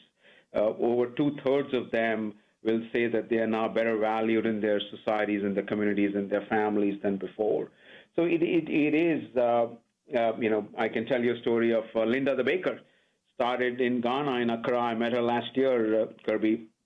And a few years back, a young lady was selling fruit from her mother's street side fruit stall. Mom puts in, says, no, you got to learn how to bake because that gets better money. Sends her to baking school. Her last earning, they didn't have any money left. Linda goes off, gets to baking school, comes back. She gets an oven on loan under a tree. Literally, I got a photograph of her.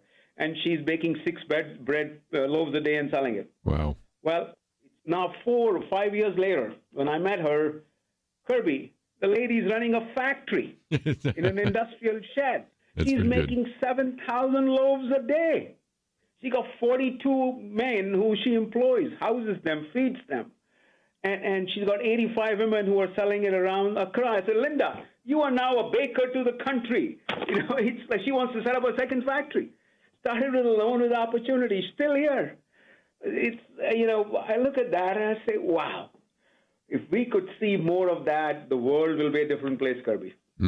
Atul, let's, if we can, I might carry you over the break here, but let's talk about the places where this takes place, because I think most people might think, well, this probably happens in India, maybe Africa, but there is quite an outreach that you have worldwide. So give us a little bit of a sense of where some of this takes place, and then after the break, we'll talk about how some of our listeners can get involved with you. Surely, we are everywhere from the Philippines in the east, Indonesia, of course, India. We have just starting up programs, if you will, in Myanmar and in what used to be called Burma, across Africa, including the hardest places there, places like the DRC that you hear in the news, and then we are very much in Latin America, in Colombia, Nicaragua. You've heard about the civil disturbances in Nicaragua. We've stayed there with our farmers, with our friends. Colombia, second largest displaced people population after Syria in Colombia's case because of the Venezuelan crisis. We are right there with them, both in the camps and in their communities. So across the world, Kerby, we've been at work currently in about 23 countries, and then actually now expanding our remit to education, where we are even in even more countries, educating the children of the poor. Well, let's take a break. When we come back, we'll talk a little bit about how you can get involved as a listener. But one of the things you may want to do even as we go to a break is go to the website opportunity.org. And that is a way in which you can participate and also read some of these incredible stories, one of which maybe when we come back, we'll talk about Elsa, who actually you met there in Colombia, since we were talking about that one, and also a trip to India with a group of American women. So there's just a couple of opportunities to hear some of those stories and to hear how you could be involved. So if you'd like to know a little bit more, of course, our website is pointofview.net. The link is to opportunity.org. And, of course, you can just find out a little bit more about Atul Tandon, because we have his picture and a link on our website, pointofview.net. But let's take a break. If you have any comments or questions, feel free to give us a call, 1-800-351-1212. When we come back, I'll also get into a couple of issues in the news after we finish our discussion about these opportunities at Opportunity International. But we need to take a break, and so visit the website, pointofview.net, or go directly to opportunity.org to find out a little bit more. We'll take a break, be back with more right after this.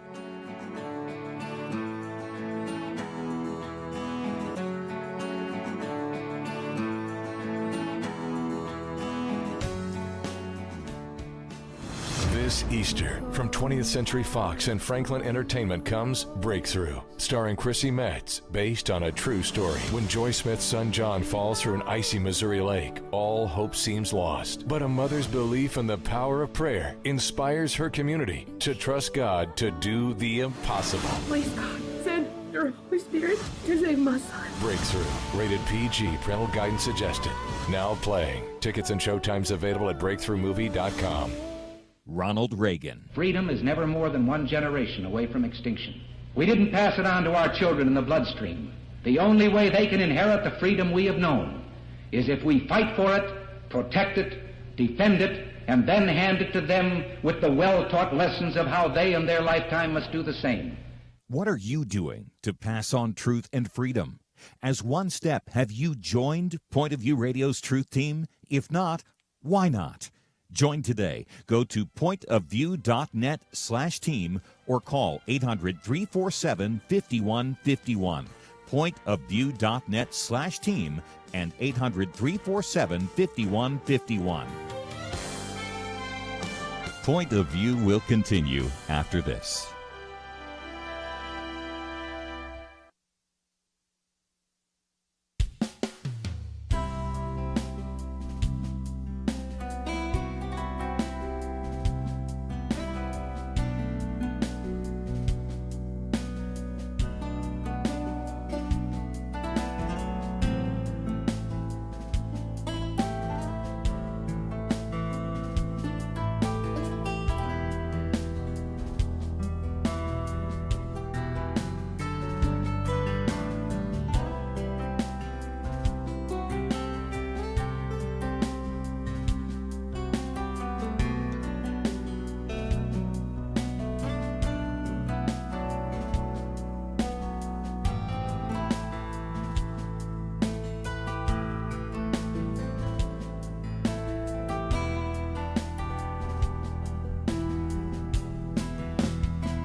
You are listening to Point of View.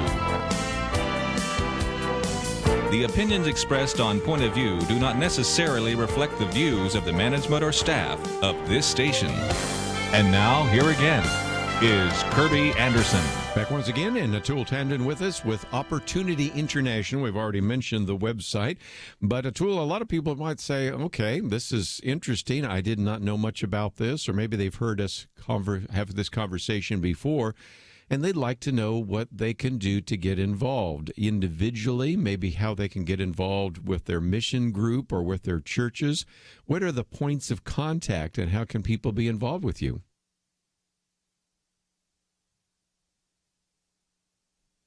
Well, guess we'll have to get him back on as soon as we can. But nevertheless, we'd love to hear from you. If you'd like to join our conversation, 1-800-351-1212. Atul Tandon, are you there? I guess not.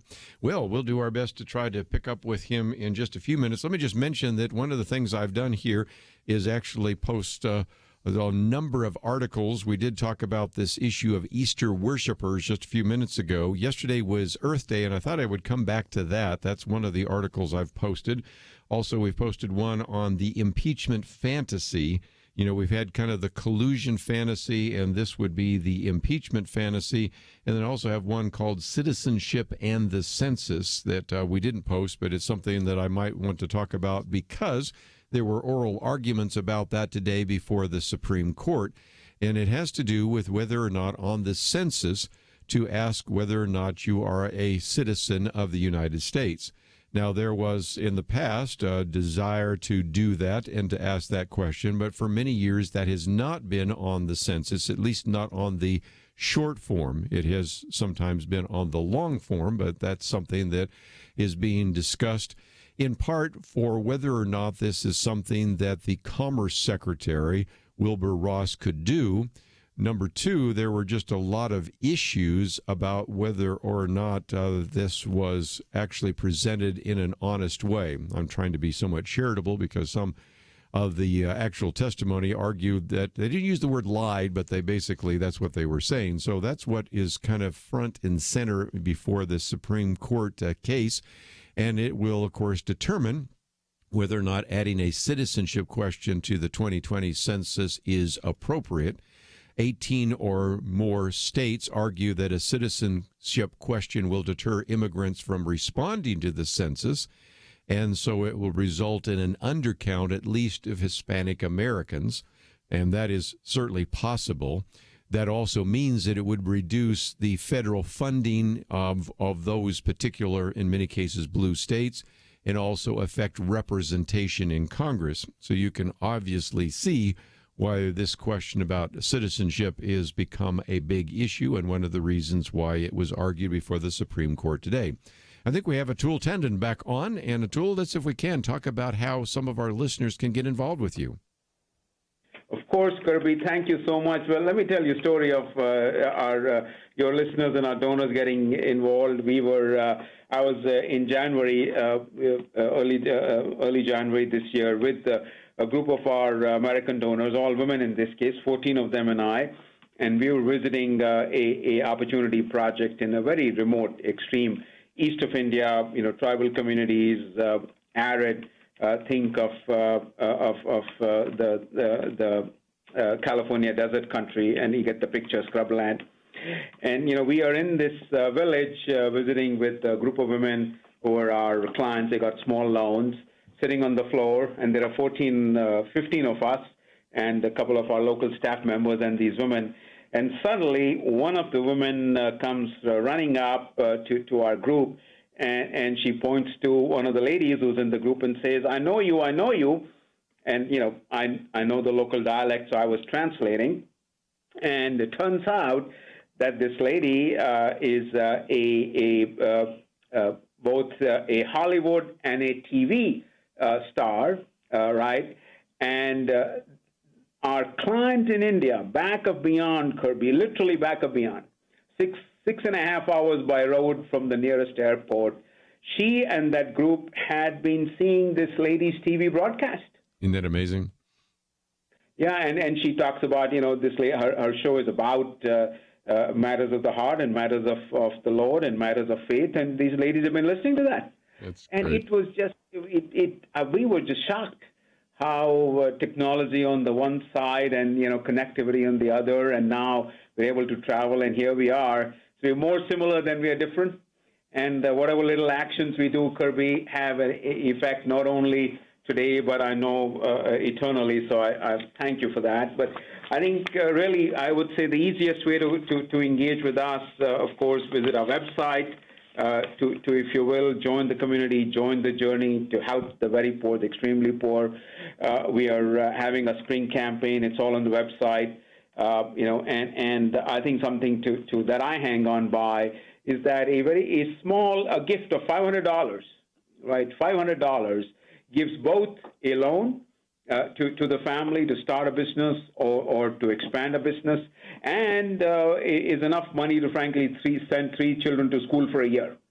So you're able to not only help the family stand on its own 2 feet today and earn a living so they can put food on the table, but equally are able to equip the next generation with what they need to escape poverty by getting a good education.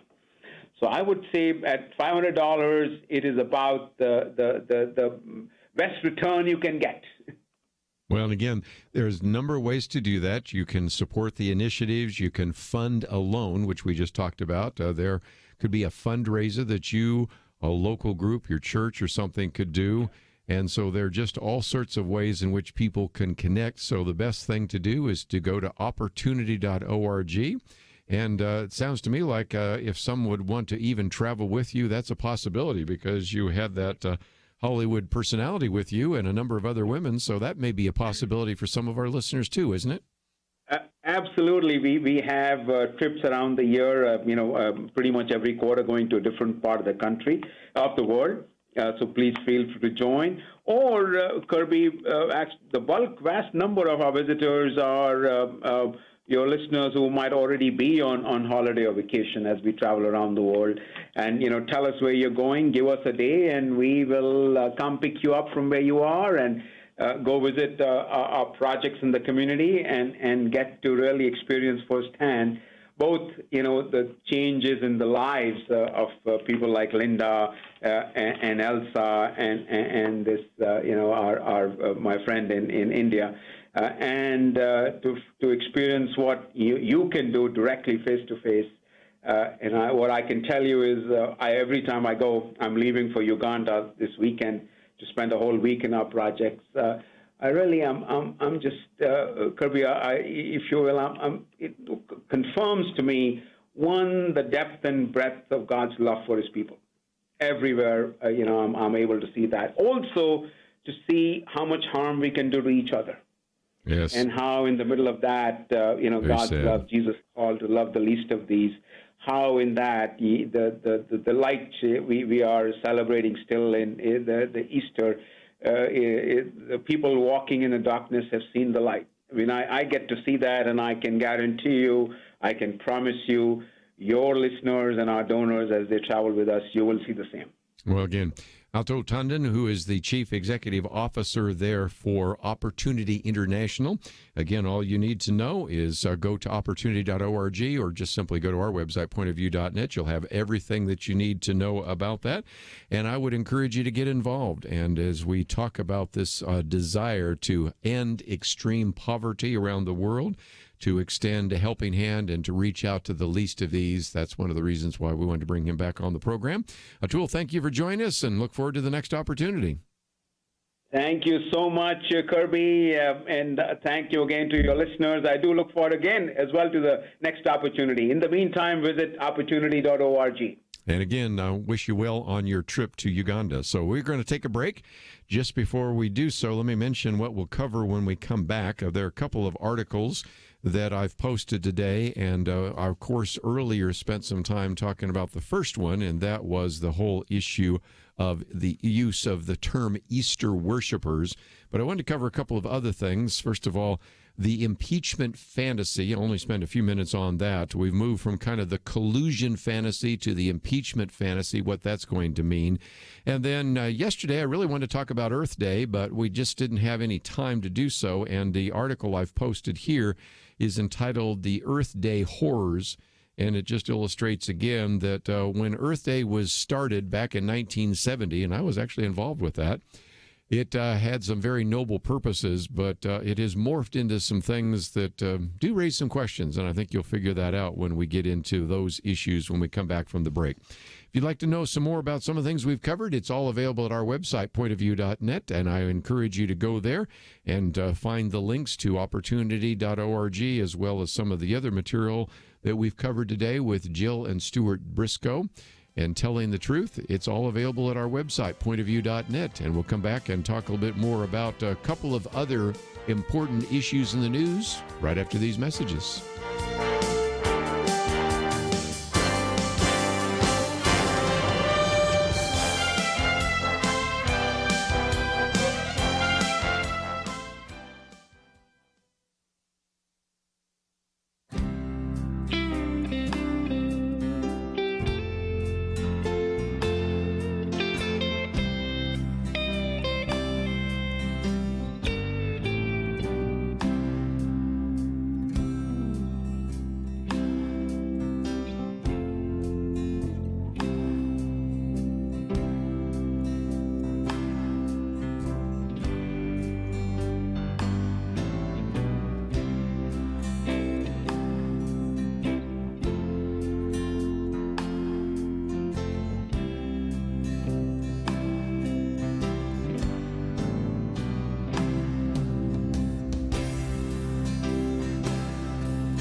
Now, back to Point of View, your listener-supported source for truth. Back once again, let me just mention briefly that I talked earlier about this case before the Supreme Court, and it is a significant one. At first, it sounds like, well, what's the big deal? Whether you ask whether or not an individual is a citizen or not, that was something that has been asked in the past. The census asked a citizenship question from 1820 to 1950, and later on in the long form. But after the year 2000, the Census Bureau replaced the long form with the American Community Survey, which is sampling about 2.5% of individuals. Well, of course, the big issue is whether or not this would affect certain states, which actually depend, first of all, upon federal grants. And an undercount of Hispanic Americans could affect some of those states, and that is certainly the first issue. Second of all, it could also affect the undercounting of the representation in Congress. And so this is what was before the Supreme Court. Can the Commerce Secretary actually do this, even when some of the bureaucracy disagreed? And, of course, the Justice Department, in the midst of this, wanted to reinstate the citizenship question in order to provide better data to enforce Section 2 of the Voting Rights Act. There have been other people that say, well, they don't need that information because, of course, that also comes from people that don't believe that Hispanics that are here from countries that are outside of the United States that are not citizens should be ineligible to vote. So that's another whole issue. But nevertheless, this was a big question that was raised as to, well, what kind of impact would this have on response rates, given the fact that I might just mention, that's not in this article, that we know that there are certain individuals that do not answer the census because they're, if you will, sort of in the underground economy, and they don't want people to know that they are here. So, we'll see where this goes, but if nothing else, this is a case before the Supreme Court that has some significant impact, or could have an impact on various states. So I thought I'd mention that, and we'll get into it more as the decision comes down, because that will then determine whether or not this was a great deal of concern about nothing, or whether it is going to make a substantial difference in the way in which the census is actually unfolding next year during the year 2020. One of the other articles I've posted here is called The Impeachment Fantasy. It's by Rich Lowry, in which he says the collusion fantasy is officially given way to the impeachment fantasy. And what he says is this, that there was an expectation on the part of many that are critical of this president that the Mueller report and Robert Mueller would actually remove the president from the White House for proof of collusion with Russia. That, as he says, not surprisingly, came up empty. So we move from volume 1 of the Mueller report, no collusion, to volume 2, if you will, on alleged obstruction. And so the argument is that maybe now we have some kind of basis for an attempt to try to impeach the president. The difficulty with it is the fact is that, first of all, there are people like even Speaker of the House Nancy Pelosi that don't think it's a real good idea. And more importantly, you have to ask the fundamental question, would there be any removal from office? We've had a couple of impeachments that have happened in the past. In the 19th century, you had Andrew Johnson, who came very close to being removed. He was impeached by the House, and then by essentially one vote was not removed from office in the Senate. Richard Nixon quit before he was removed by impeachment. And then even Bill Clinton, there was a time in which it looked like there was a possibility, I think it was a very slim and unlikely possibility, that after he was impeached in the House, he would be removed from the Senate. So we have, of course, had a situation in which we've never removed a president through impeachment, although one voluntarily resigned. That would be Richard Nixon. And I think the argument that a lot of people might even be making now is when we're about 18 months before an election where the voters can make their own judgment about the current president, why would you want to go through the process of impeachment? So we'll see where that goes.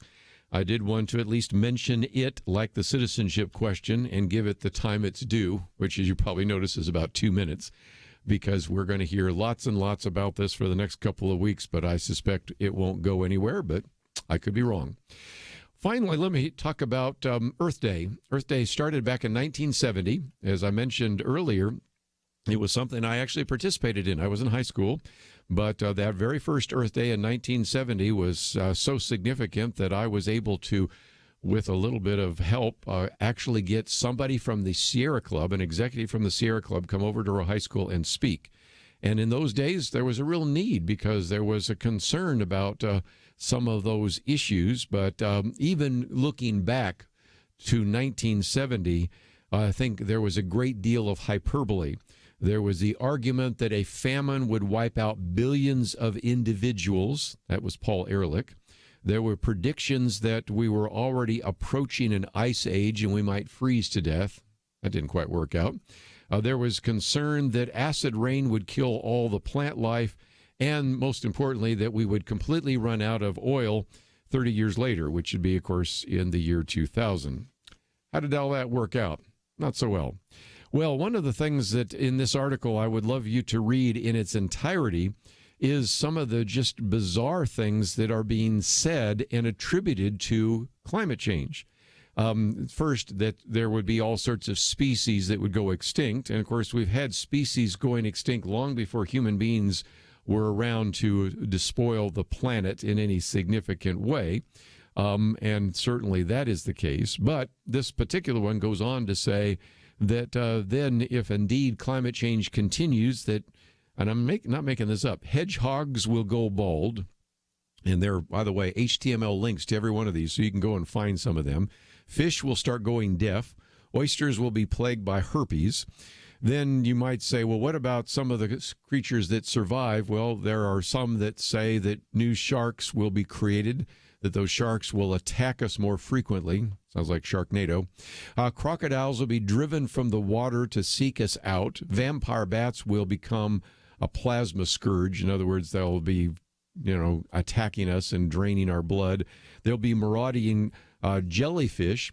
And then it goes into talking about all the things that are predicted for our food. For example, say goodbye to guacamole because we no longer will have avocados. What about Italian food? Well, pasta's on its way out. We might have all sorts of killer cornflakes because of the corn, which would be inedible, and more all the way down the line. Then how this affect individuals? Well, slavery is going to make a comeback. Women will find themselves maybe turning to prostitution. Rapes will be increased, on and on and on. And you can go through this long list. Every one of them has a link to a scientific study, so you can look at it yourself. But the biggest problem with climate change is it predicts everything. Well, that might sound good. No, a theory that predicts everything essentially predicts nothing, because you can end up with contradictory data. And a little bit later in the article, I do appreciate the good work that was done by Brad Slager, because he points out that, remember those study about the sharks, that there'll be more sharks? Well, there are other studies that say there will be fewer sharks and they'll be actually attacking us less. Some are arguing that the global warming will actually make the oceans saltier. Others say that it will lead to oceans becoming lower in sodium. Some say that ocean waves will be bigger. Other studies say that ocean waves will be smaller. And what about clouds? Well, clouds will be increasing, so there'll be more heat-trapping effects. Or actually, there will be fewer clouds, and it will heat us up a lot more. As a matter of fact, there's the argument there'll be more snow, more avalanches, or even less. As you can see, what I'm saying is, when you have a theory that predicts everything, it actually predicts nothing. You can read it for yourself. And I want to thank Andrew and Steve for the help behind the scenes. We'll see you back here tomorrow for our Millennial Roundtable. It's amazing but true. When it comes to one of America's biggest household expenditures, healthcare, a lot of people think they've got no choice. People are used to thinking we have to do it this way, but they don't. Yes, you have the freedom to choose an alternative with your healthcare. It's MediShare, and it costs way less than the alternatives. The typical family saves $500 a month. Not a year, a month. And if you're single, this can save you a lot too. And let's face it, a big reason MediShare is 400,000 people strong, it just works. They've shared over $3 billion in medical bills, so they can help share your needs too. Joining MediShare for so many people is one of those things that makes you say, why didn't I do this before? So yes, the time has come for something better. Look into joining MediShare and see why so many people are opting out of the old way and into the new. Why not look into this? Just call 855-90-BIBLE. That's 855-90-BIBLE. 855-90-BIBLE. It takes a team to win. Be part of Point of View's Truth Team and bring truth and healing to America. Go to pointofview.net/team, pointofview.net/team, and 800-347-5151. Point of View is produced by Point of View Ministries.